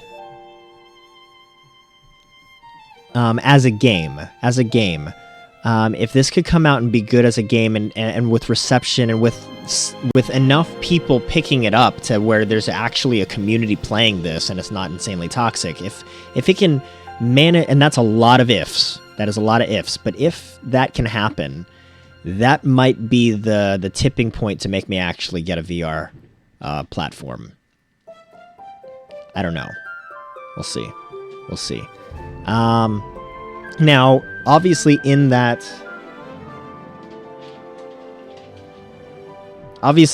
trailer that we just saw, the graphics leave some to be desired. The graphics certainly leave some to be desired. The graphics kind of remind me of, like, OG World of Warcraft. Like, when World of Warcraft first came out back in, what was it, 2005 or something? 2004, 2005, 6, somewhere in there. It was while I was still in high school. Somewhere in that time frame, that's where the graphics kind of sit for me. That's what it reminds me of. But that's keeping in mind that this is for a VR headset, right? Like, it doesn't have a ton of graphical power. And if the game is being developed for, like, PSVR, then the graphics could probably be a little bit better, right? But if they're trying to develop it as quickly as they can to show the world how good it can be, then certainly the graphics aren't going to improve that early, right? Like, so they might be looking to improve the graphics. That's very possible. But even at the way the graphics are now, you know, people still play World of Warcraft. The graphics haven't improved. They've gotten a little bit of a minor overhaul over the years, but for the most part, they haven't improved. It's still the same pixely, you know, polygonal graphics. So it comes more down to the gameplay, the mechanics, the technical features, and all of that. You know, how well does this game actually play? And if it works, this could be a huge thing. It really could. This could be the thing that brings a lot of people to buy VR. Because the MMORPG community, while it's dwindled significantly since the early since the early WoW days, you know, back in the days of when WoW was, you know, ending marriages, and when people wouldn't go to the bathroom because they didn't want to leave their raid, back in those days, it certainly dwindled significantly audience-wise to today. However, it's still a massive audience. I mean, last I checked, there's still like, what, 9 million people that play World of Warcraft. And there's still a couple million people that play Final Fantasy XIV online. And there's still a handful of people that play Final Fantasy XI online, for that matter. And, you know, Guild Wars 2, like, still people that play Guild Wars. And Elder Scrolls Online still has a huge following, in fact, especially when they went free to play. So the MMO community, in general, not game specific, but in general, is still pretty big. And I would imagine, like, me personally, I still look for opportunities to justify playing Final Fantasy XIV online. Like, I play so many other games and don't have enough time to really devote to an MMORPG these days. But if I don't want to play something else, then I'll dive into FF14 online just for kicks and giggles, just to do some leveling up. So it's always kind of nice to have that MMO to fall back on for those of us that are into that type of game. So I think this might bring a lot of MMO fans out of the woodworks and into buying VR if they haven't already, to try this game. So if it's good, it could be a huge hit. So a game to be on the lookout. Now, do we have a release date? I don't know. Alicia is currently sitting at just about $100,000 at the time of this writing, with about 6 days left on its Kickstarter. The original goal was only $60K, so they've nearly doubled it. And I imagine by now, they've certainly more than doubled it. Let me see. How long was this trailer that we just watched? It was 1:40 minutes. There's another 4-minute trailer from the studio that was the Kickstarter trailer. What's this look like? I think this must be the new trailer that they put out.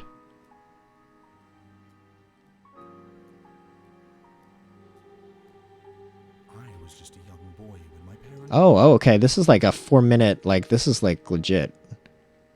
Hang on, let me see what other news I have coming up. All right, we got time. Let's check out this trailer, because now I'm intrigued. I didn't notice this trailer when I was reading the article the first time. I just thought it was another video, or another screenshot. Let's check this out.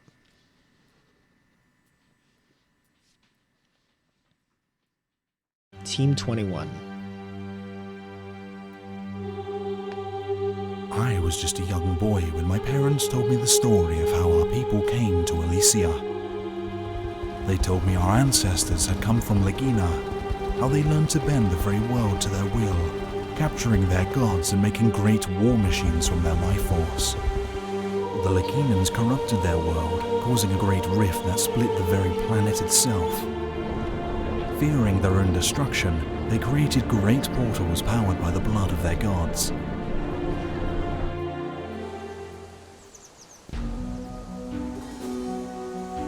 The Leginans entered Alicia looking to establish a new home for their people, where they could continue to practice their dark arts. But they were not welcome. The many races of Alicia pushed back against the invading force. A great war that claimed the lives of many across Vakrum was waged. After many years of fighting, the Leginans were pushed back to their world and their many portals were destroyed. Though not all made it back, many of the lesser folk, crafters, workers and tradesmen, were brought through to aid in the war effort and were left when the mages and armies of Legina abandoned their fortresses in retreat.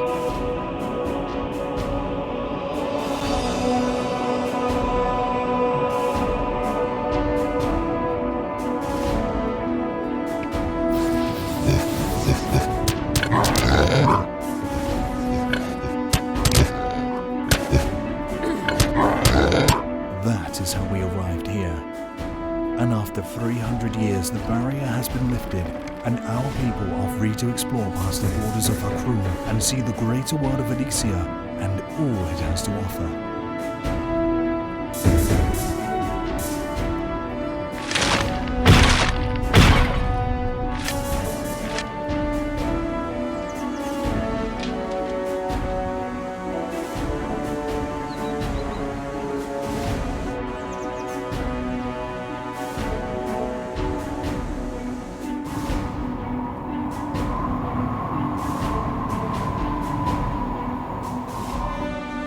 All right, I think I've kind of seen enough. Only because there's still like a minute and a half left on this. So,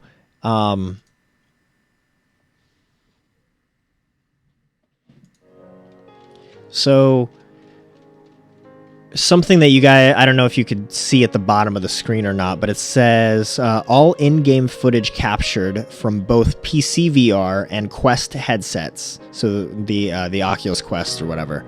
Headsets running a pre-alpha build of Alicia, and it was kind of rotating back and forth, showing you which things were on PC VR and which things were on the Quest. So,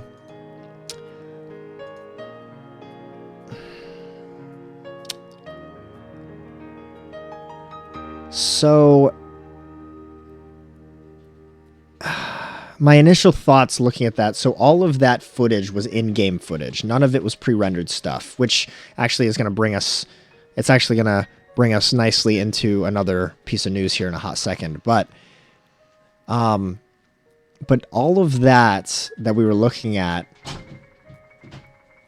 hang on a sec, folks.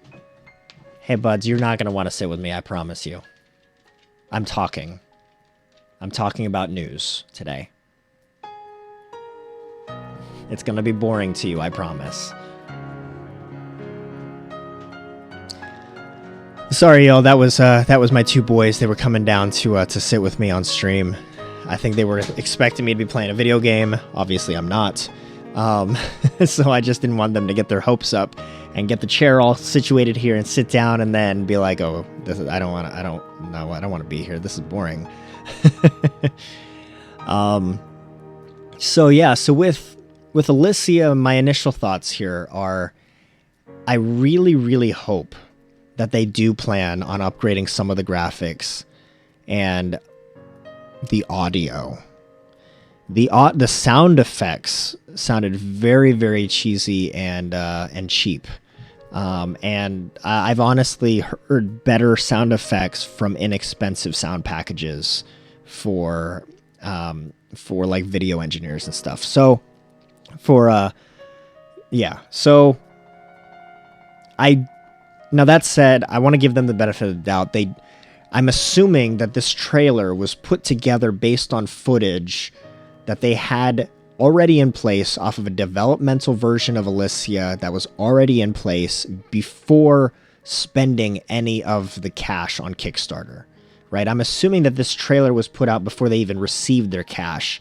And so, while it says thank you to everybody for the support and everything, yada, yada, yada, etc. at the beginning of the video, I don't think any of that money has been put to use yet. At least I hope not. So, they're targeting a late 2021 full release for PC VR and Oculus Quest. Crossplay between PC and Quest is already functional. They are planning to release on PSVR as well. No exact timing is available yet, but it looks like alpha and beta testing is scheduled for throughout 2021, and early supporters on the game's Discord server are already able to get in on a pre-alpha version of the game. Invite link here. Let's take a look at that invite link. Oh, that's the invite to their Discord. I got you. And then here's the Kickstarter page.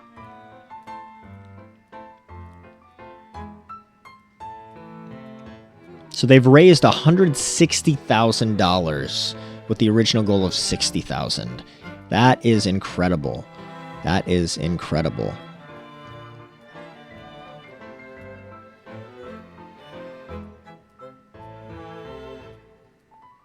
So, okay, so they have milestones here, like their goals, starting at $65,000. So they believed that at $60,000 that could give them that could complete their game, obviously, right? So at $65,000, additional starting races, and then so on and so forth going up, multi-rider mounts, additional starting zones, pet breeding system. I mean, and it just kind of goes on and on and on. Right now, PvP honor reward system, like, I feel like the overall look and feel needs to be updated just a little bit. But we'll be paying attention to it as it goes on. Let's move on here. Speaking of games where trailers did not use pre-rendered footage and used in-game footage, the Final Fantasy XVI trailer. The Final Fantasy XVI trailer wasn't pre-rendered because Square Enix wants you to know it's actually coming soon. Because Square Enix has a habit, right, of releasing trailers for new games, especially Final Fantasy, but new games in general, that is all pre-rendered stuff. It's all CGI that's not in-game footage. And the unfortunate case with that typically is that the game isn't developed enough for them to show in-game footage. So this is the Final Fantasy XVI trailer, which uses all in-game footage, apparently. And this is what it looks like.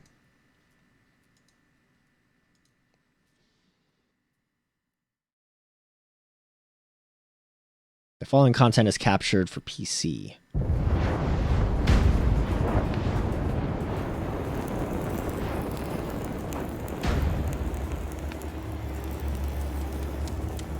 You can see the pores on his face. The target. Shiva's dominant. And only the dominant. How do we even know the girl will be among us? Our kind do not question orders, we follow them. Sergeant, they've summoned their icon. Icon? That thing's a bloody mountain.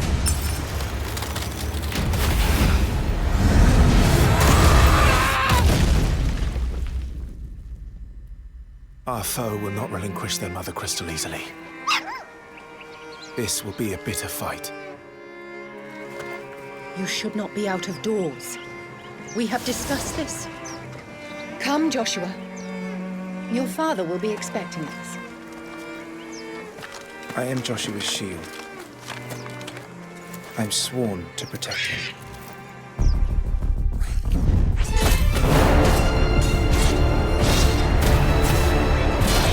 What do you mean you refuse? Did you not pledge your sword to our cause? What does it matter? It was the Dalmex who drove back the Crusaders in the Battle of the Twin Realms, was it not? Without the blessing of the Mother Crystal, we cannot defend our realm from the spread of the Blight.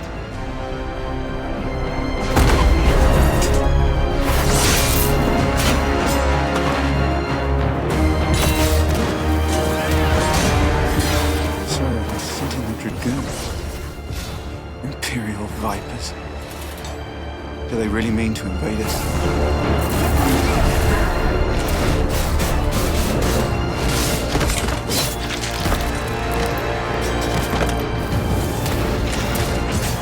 It's the Archduke's son. Phoenix. Stop this!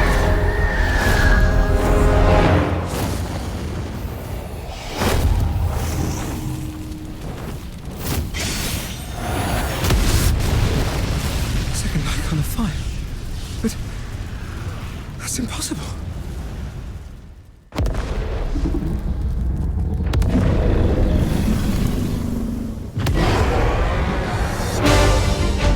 The legacy of the crystals.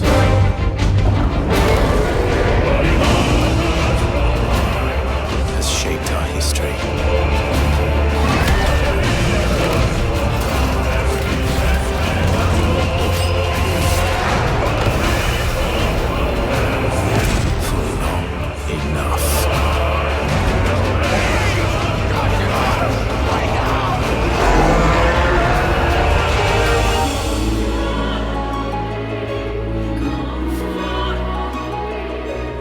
I'll kill you. If it's the last thing I do.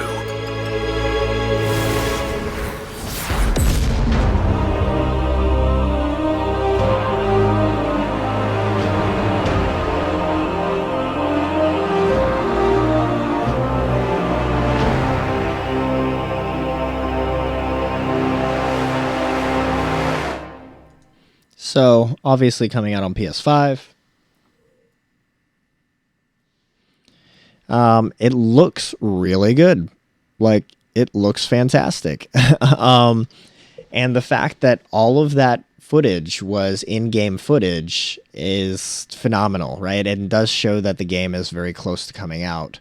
So according to this article, it says, as for when we'll get more FF16 details, a site will go up mid-October with character profiles for the cast. Fans have been poring over what we do have so far, and they've gleaned quite a bit of information from the limited footage available. We've seen a list. Okay, so apparently there's going to be a website. I mean, we're kind of in mid-October right now. I don't think there's a website yet, though. Final Fantasy 16. No, I feel like it would have popped up right away if there was a website already. It does not look like there's a website just yet. Not just yet. So, I don't really have any details beyond... Oop, that's the wrong thing there. I don't really have any details beyond that trailer and the fact that it's pre-rendered game footage. Or not pre-rendered, but rather game footage. I also apologize because I know that my bit rate dropped for a bit there in the middle of that trailer. But it looks really good, looks really nice. Obviously, it's on PS5, so the graphics made an improvement from PS4. Some of it, I will argue, some of the face graphics looked similar to like Final Fantasy XIV Online. So it looked like they might have reused some models, which is fine. I mean, if they can get an update, that's fine. Hey, sorry I'm late, just woke up. Hey, no worries. No worries. No worries. How you doing? Hopefully you're doing well, man. Good to see you back again. We are not playing a video game today. I'm going through some of the nerdy news that I've seen pop up over the last month or so. We're doing this once a month. It's usually the first Monday of the month, but this month I had some delays, so we're doing it today. The next one will be the first Monday of November, though, where we go over the rest of the news for the rest of this month. But yeah, that's kind of all I've got on Final Fantasy 16 there. Now, if I look at the remainder of the news that we've got, I thought this was kind of interesting. I don't have a news article on it, but the Avatar 2 and Avatar 3. So this is James Cameron's Avatar, okay? Wrapping filming ahead of their 2022 release. So, kind of interesting that Avatar 2 and Avatar 3 are both filming right now, or they were, but they're wrapping up filming. Both of them are. I don't know when they were planning on releasing, but apparently they were trying to release them back to back. Let me hit play on the music again. There we go. Kind of interesting. I don't have any other details around Avatar 2 and 3, but I think it's kind of funny that Avatar is getting a sequel now, like forever years later. I still remember in the first year of my marriage, I still remember trying to get my wife to watch Avatar. You know, it's like this 4-hour movie, right? Like, it's super long. I don't know if it's 4 hours. I think it's only 3, but whatever. It's a super long movie. She was in nursing school still at the time, and I was doing online schooling, and we were both working full-time as well at the same time. Well, I don't know if she was working full-time yet at the time. I think she might have been part-time as a CNA, as a certified nursing assistant, while she was full-time college for her nursing. But either way, she was staying up late at night studying, and then going to school and going to work, and I was going to work. And so what we were trying to do is, like, for little tiny snippets in the evening hours while we were in bed, we were watching parts of Avatar. Like, we would watch 15-20 minutes of Avatar, and then we might not watch it for a few days, and then we'd watch like 10 or 15 minutes before she fell asleep, and then we'd wait a couple days, and then so it was like the longest process. I don't even know if we actually got to the end of Avatar. Now, to this day, she has now watched Avatar to the end, but at the time it was kind of funny because it was a super long movie, and that was like just in the very first year of our marriage, so she tolerated me significantly back then.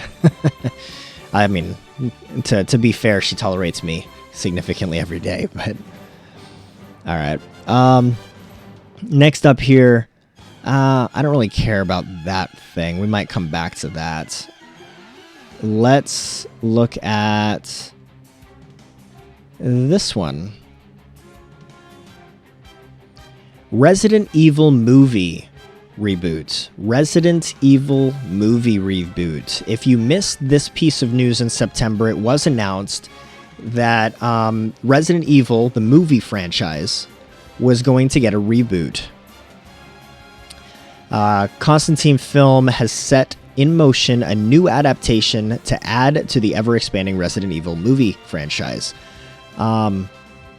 Now, that was announced in September, so this article is dated October 6th, so just last week, where some of the cast members are potentially being announced here. I don't know yet if this is rumor or not. I didn't read the full article, but it looks like there's added details coming out here, including Robbie Amell and Kaya Scodelario, and some other folks. So... writer said, 20th, this story is set in 1998 on a fateful night in Raccoon City. So this is literally the origin story of Resident Evil. So it is a full reboot of Resident Evil. Starring in the roles of the iconic game characters will be Maze Runner's Kaya Scodelario. That's her right there. She was the girl that showed up in Maze Runner. If you remember the Maze Runner movies. Which, by the way, I'm bummed that Maze Runner never kept going with that movie franchise. I love those movies and I love those books. Makes me angry that they stopped. But anyway, whatever. She's obviously, like, all the characters are too old to continue that movie franchise now, so it's not like they can suddenly pick it up and do it because the kids are all grown up. Sorry, mini rant, my apologies. Anyway, starring in the roles of the main characters will be Kaya as Claire Redfield, Hannah John Kamen as Jill Valentine, Robbie Amell as Chris Redfield, Tom Hopper as Albert Wesker, Yvonne Jogia as Leon, and Neil McDonough as William Birkin. So, or is that Neil McDonough? I don't. Sorry, I'm mispronouncing actors' names, and I always hate it when I do that, especially considering their names are always in the spotlight. I feel like if I was going to be someone that always says actors' names, I should know how to pronounce them correctly. But nonetheless, those are 6 characters that are apparently official as starring in the reboot movie, which is kind of cool. Good for Robbie Amell, good for Kaya as well, and good for Neil. Like actually, when you really think about it, these are 4 out of the 6 of these are recognized as only, well, no. 3 out of the 6 of them are recognized as TV shows characters, right? Like, this guy is on the Netflix original, right? The Umbrella Academy, that's where he's been made popular as of late. Robbie Amell has really only been in CW shows, to my knowledge, maybe a couple others. He was on a Netflix original movie recently as well, with his cousin Stephen Amell, who of course is famous for playing the Green Arrow. And then Neil, here in the bottom right, is mostly on CW TV shows and a couple other TV shows as well. He's famous for playing a couple different characters, but yeah, that's kind of cool. Good for them. I never paid attention to actors. Feels like I should. You don't have to. I mean, right? Like, and enjoy what they're in. You don't have to pay attention to their lives by any means. In fact, I don't really like the idea of paying attention to their lives, if I'm honest. The only reason I pay a little bit of attention is because I like spoilers. And spoilers oftentimes requires that you know a little bit about what's going on in the actors and actresses and what they're doing. But yeah. So that is on the Resident Evil reboot. Let's kind of keep moving along here. I think we're gonna try to track to kind of finish up the nerd news stream here in the next 15-20 minutes. What else do I have on my lineup here? I've got blah blah blah blah blah. The DC films. So more on movies. The DC films that were supposed to be coming out next year and the year after are being pushed out significantly, which makes me really sad. As most of you guys know by now, I'm a big fan of DC. You can argue with me all day that a movie is horrible. A DC movie is horrible. You can argue with me all day. I don't care. I won't argue that it's good. All I can argue is that from an opinion standpoint, I enjoyed the movies. But at the same time, I will argue that DC fan, Marvel fan, we're allowed to like both camps, y'all. We're allowed to like both camps. But that's enough on that kind of little rant. So, obviously, 2020 has caused huge issues in the filmmaker community, right? If you are in the filmmaking business in any way, shape, or form, you are struggling through 2020. And I use the word struggling very lightly, right? Use struggling with a grain of salt because obviously they're all probably very well off financially. So from a struggling standpoint, by definition of the word, they're certainly not necessarily struggling financially, although I can't speak to everyone. I don't want to make a blanket statement, but I think it's pretty fair to assume that most of them are doing fine through 2020 in comparison to those that are not in the filmmaking business necessarily. But I digress. That said, they don't have a lot of work, right, in 2020 because of the pandemic, naturally. And the movies that did try to release in theaters struggled significantly. Tenet, actually, with Robert Pattinson, the guy that's slated to be Batman in the Batman movie. Matt, what's his last name? I don't remember. But yeah, the movies that have gone out in theaters have really, really struggled, and I'm really bumming. I was really looking forward to The Quiet Place Part 2. That did not go out in theaters. The John Krasinski movie did not go out in theaters, and I was really bummed because I really, really enjoyed Quiet Place Part 1, the original Quiet Place. Part 2 is now slated for a March release, I believe it is, March or April release of next year. Marvel doesn't have to make a movie in about 2 to 3 years if they don't want to. Valid, but they are. They're making plenty of movies, actually. And this article that we're looking at here is talking about the movies that are being delayed significantly on DC's side, while Marvel is not delaying any of their movies. And this is all of Warner Brother movies, by the way. Warner in general, WB is pushing out movies in general, DC as well as non-DC. So that includes Matrix. The Matrix 4 has moved from April 1, 2022 to December 2022. I think December 2021. Oh, no. Just kidding. That was a positive shift. Just kidding. They did move Matrix 4 into 2021, it looks like, according to this article. Moved from April 2022 to December 2021. So that's kind of cool. That was nice. However, Wonder Woman is still trying to release December 25th of this year. Evidently, WB doesn't want to give up on holiday film revenue. Yeah, that's going to be hard. But a lot of the rest of the movies have, in fact, been pushed. So let's look at some of these. So Dune. So this isn't just DC, right? This is all of WB that we're looking at here. Dune was pushed from this year to 2021.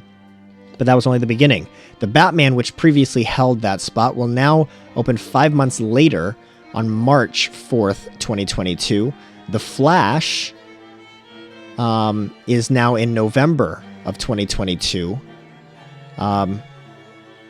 Black Adam was set to close out 2021. It's now got no release date at all. Same is true of the Minecraft movie, which had a 2022 March 2022 target, but it now isn't on the WB's calendar at all either. While these two aren't exactly canceled, it's unclear now if filming or animation work could be delayed as a result. And by the way, this particular article is from Tech Radar, just in case you want to follow along or take a look at it. Again, not an exclusive, but nonetheless. Shazam, the Shazam sequel, Shazam Fury of the Gods, was in November 2022, and it's now in June of 2023, which now feels like forever.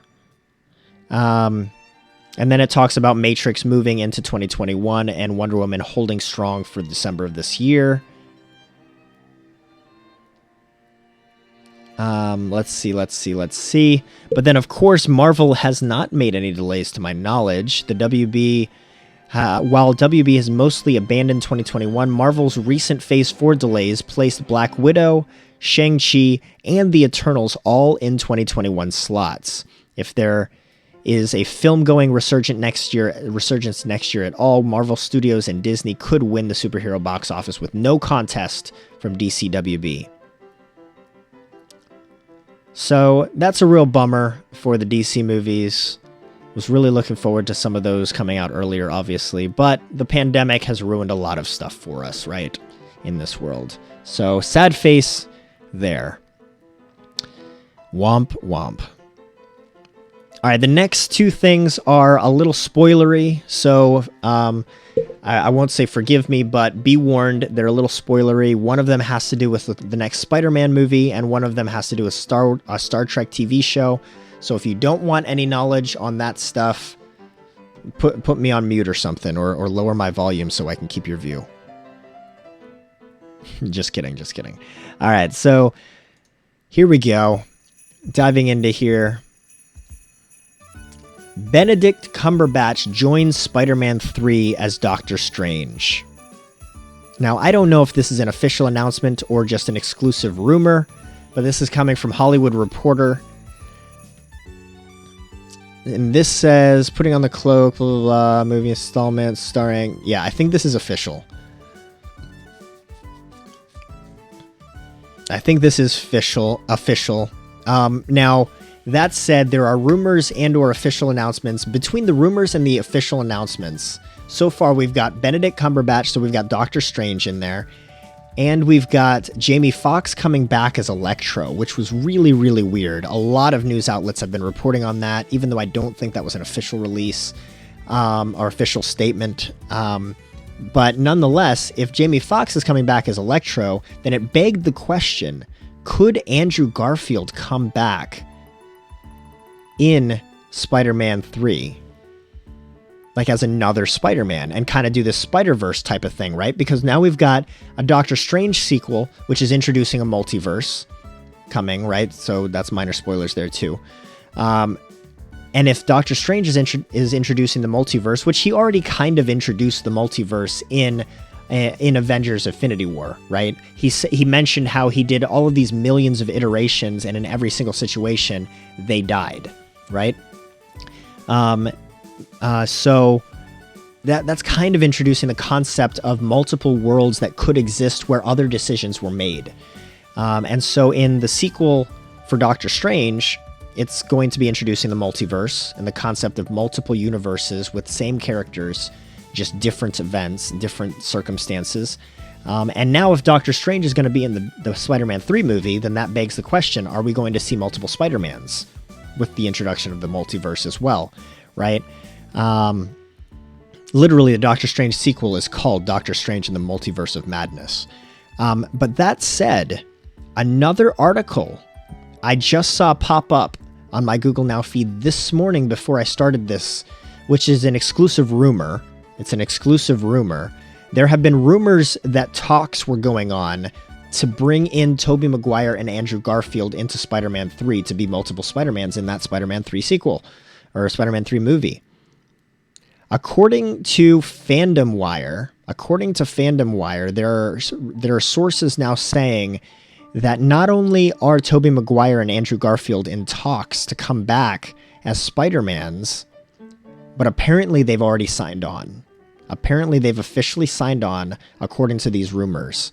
Now, if that is the case, this could be an incredibly amazing Into the Spider-Verse type of movie. Really, really excited about this news. I know that a bunch of Spider-Man fans out there are excited about it too. So, yeah, kind of interesting. That's it. I mean, like, it's not official news. I get that. It's all rumor. It's all speculation right now. But it's coming from apparently reputable sources that have inside tracks. So I wouldn't say take it with a grain of salt, but, take it with what you want. Take it as you will. Keep the references in mind. Keep it in context, folks. Now, the only other article that I really wanted to bring before you guys today that piqued my kind of interest. Doctor Strange in a Spider-Man movie seems really random. Not necessarily, no. So, here, let me go back to this really quick. So, Doctor Strange, his personality lends him to be a very mentor type of person, right? His personality lends him to be very overarching and like a father-like figure. So I could very much see this turning into, in lieu of Tony Stark no longer being that father figure to Peter Parker, and Peter Parker now kind of inheriting some of the estate of Tony Stark with the technology and Happy kind of taking him under his wing, and whatnot. I could see Doctor Strange fulfilling some of the more father-like role to the Peter Parker in the MCU. I could see that happening.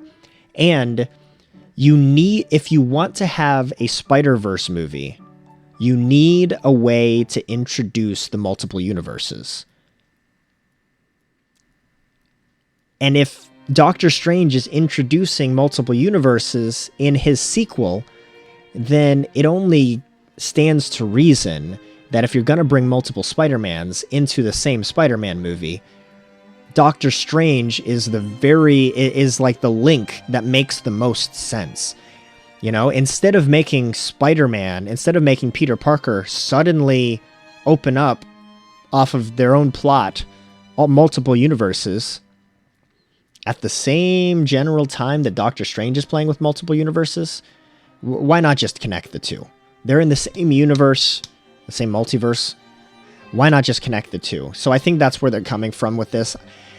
This article doesn't necessarily say that that Doctor Strange's character has a major role. It doesn't necessarily say that he is a main character, I don't believe. He might be, he might not be. He might just be there to introduce the multiverse and then be done. It might just be a cameo appearance. Or he could be taking on a full father figure in Peter Parker's life. I don't know. It's all rumor and speculation for the most part, but to your point, does it seem really random? I don't know that it does. When you put it into the perspective that they're bringing in multiple Spider-Mans into this movie. That's my 2 cents. So the last article here, I'm kind of changing gears completely here. This one just popped up. This was just kind of a fun article to end today on. There is a new Star Trek show, animated TV show that has been confirmed called Star Trek Prodigy. Star Trek Prodigy. And apparently, the original Captain Janeway actress is coming back to voice her character as a main character in this show. I'm sure this is news that my sister would love to hear. But that is super cool that the original actress that portrayed Captain Janeway, Kate Mulgrew, is coming back to reprise her role in an animated TV show. This, by the way, what you're seeing here is Star Trek Lower Decks. This is not the Star Trek Prodigy. This is Star Trek Prodigy there. Coming to Nickelodeon, I do believe. So I'm kind of intrigued in it. I kind of want to watch Star Trek Lower Decks to see what that's about. It's an animated show that's been out for a little while now. But additionally, when Star Trek Prodigy comes out, I'm super interested in checking this out as well. So I don't know if you guys are interested in Star Trek or not, but this piqued my interest at least a little bit. This is supposed to be a CGI animated series, by the way, so not standard animation like Star Trek Lower Decks, but CGI rather. This is, of course, Captain Catherine Janeway. That was her character on Star Trek Voyager, which stands to be, to this day, one of the longest running Star Trek TV shows and one of the most popular, if not the most popular.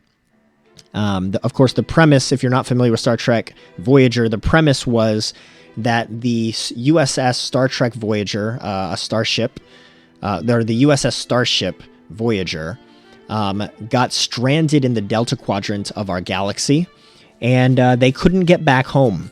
So it was like a Lost in Space Star Trek series, basically, is what it was.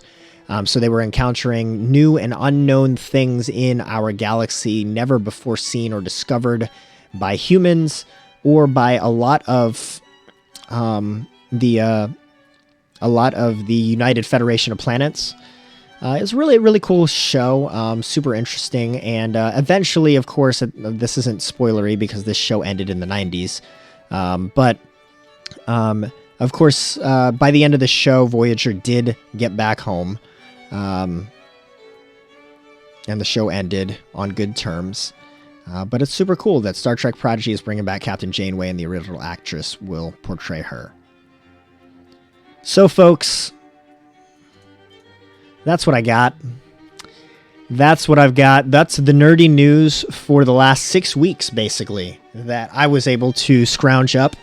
I would like to remind everybody that anytime we do one of these, the next one will be the first Monday of November. The first Monday of November, that is planned to be a Nerdy News Roundup. I realize that that's only 2 or 3 weeks away, Probably 3 weeks away, right? Let's look at the calendar real quick. 1, 2, yeah, that's basically 3 weeks away. So 3 weeks from now, we're going to do another one of these. The first Monday of every month is the tentatively planned Nerdy News Roundup stream that we're going to do. And I want to encourage you guys, any news that you come across that's kind of interesting, that you want to talk about or see my thoughts on, bring it up in chat and we'll talk about it, right? I am not the end-all be-all source for all things nerdy news by any means whatsoever. I get my news from the same sources you get your news from. I just happen to have thought to make a stream dedicated to talking about what we've come across and what we've learned. I have learned in the past, over the last couple years, I've kind of learned that my Google Now feed has catered to me very, very well, to the extent that sometimes I come across news in the across the vast reaches of the internet that some of my circles of friend haven't learned yet. So I've learned over the years that sometimes I find news faster than other people, which kind of brought me to make this stream. But come on, we only do this once a month. By the time I'm talking about some of the news, you probably already have learned about it. I just like this to be a nice little platform where we can talk about stuff. So bring some news to these. Be willing to discuss or to talk about some of this stuff. It's good stuff. It's good stuff. But likewise, if you're maybe not attuned to the news communities, to the news outlets and news sources in the nerdy realms around us, tune in on the first Mondays of every month and get a little flask of what I have to bring. All right, y'all. So with that, let's close out with the Golden Acorn from this week. It's Golden Acorn number 8 from Erin Hansen. She said, "And you ask, what if I fall? Oh, but my darling, what if you fly?" That comes from Erin Hansen, of course, talking about weighing risks, weighing pros and cons. If you're timid or hesitant to follow through with something, anything, because of the risks, ask yourself not what could go wrong, but what could go right. Don't go up to the plate, or don't be hesitant to go up to the plate and be scared you're going to get hit by the ball. Go up to the plate with the confidence that there's a chance you could hit it out of the park. Made that up on the fly. That was pretty good. But folks, I hope that you can be encouraged to take calculated and necessary risks, essentially, right? I don't know what you're doing right now or what decisions you have upcoming in your life, but be willing to make those decisions. Be willing to take risks as necessary. I hope you can be encouraged today with that. Today and this week with Golden Acorn number 8. And with that, folks, let's see who is online. Let's see who's online. Yes, the YouTubes. Thank yous, the YouTubes. I have not uploaded the videos yet. I've been working on them. Kind of going back and forth, catching up. I actually have more time blocked off on my calendar to work on them, even more today. So I apologize that the YouTube channel is not up to date, but it will be. I made it part of my schedule to upload the Golden Nutcracker videos on Wednesdays, which the Golden Nutcracker videos, if you're unfamiliar, if you're unaware, are my ways of diving into the Golden Acorns week after week a little bit deeper for a few minutes. I told myself that I would upload those on Wednesdays of every week, and that would be the Golden Acorn of that week. So, what I'm going to try to do is schedule all of them to catch up, including today's, to be uploaded tomorrow, this Wednesday of this week, tomorrow. All of them catching up, all of the Golden Nutcrackers. So that's my plan. That's my goal. We'll see if I stick to that. But thank you, Gaudius, for posting that. Check that out in chat. If you're not familiar with the YouTube channel yet, it is a relatively new YouTube channel. Just started it, like a couple months ago? Not even, maybe. But I did just start it. So we're trying to work towards getting 100 subs and whatnot. So, yeah. Bye-bye then. So yeah, let's see who's on. Let's see who is on right now. Hey, Fico is on. What is Fico playing right now? Ah, speaking of Resident Evil, talking about some Resident Evil remake stuff happening. It looks like he's playing some Resident Evil 3 right now. Yeah, so let's go ahead. Let's raid up Fico. Let's get that started here. Haven't raided up Fico in a little while. Here are some raid calls for you guys. Thanks, man. Thanks, Gaudiest. I don't know if that's available to the mod. It should be available to the mod. I don't know. Thanks, man. I gotta make sure that it is. But yeah, folks, show them some love, show them some encouragement. Copy and paste those into chat. And as always, folks, stay squirrely. Thank you for absolutely everything. You're amazing. Oh yeah, you just beat me. Oh yeah, okay. Thanks for everything. We will catch you guys tomorrow with some more The Survivalists, which I love. 10 out of 10 recommend again. Catch you guys later. Thanks.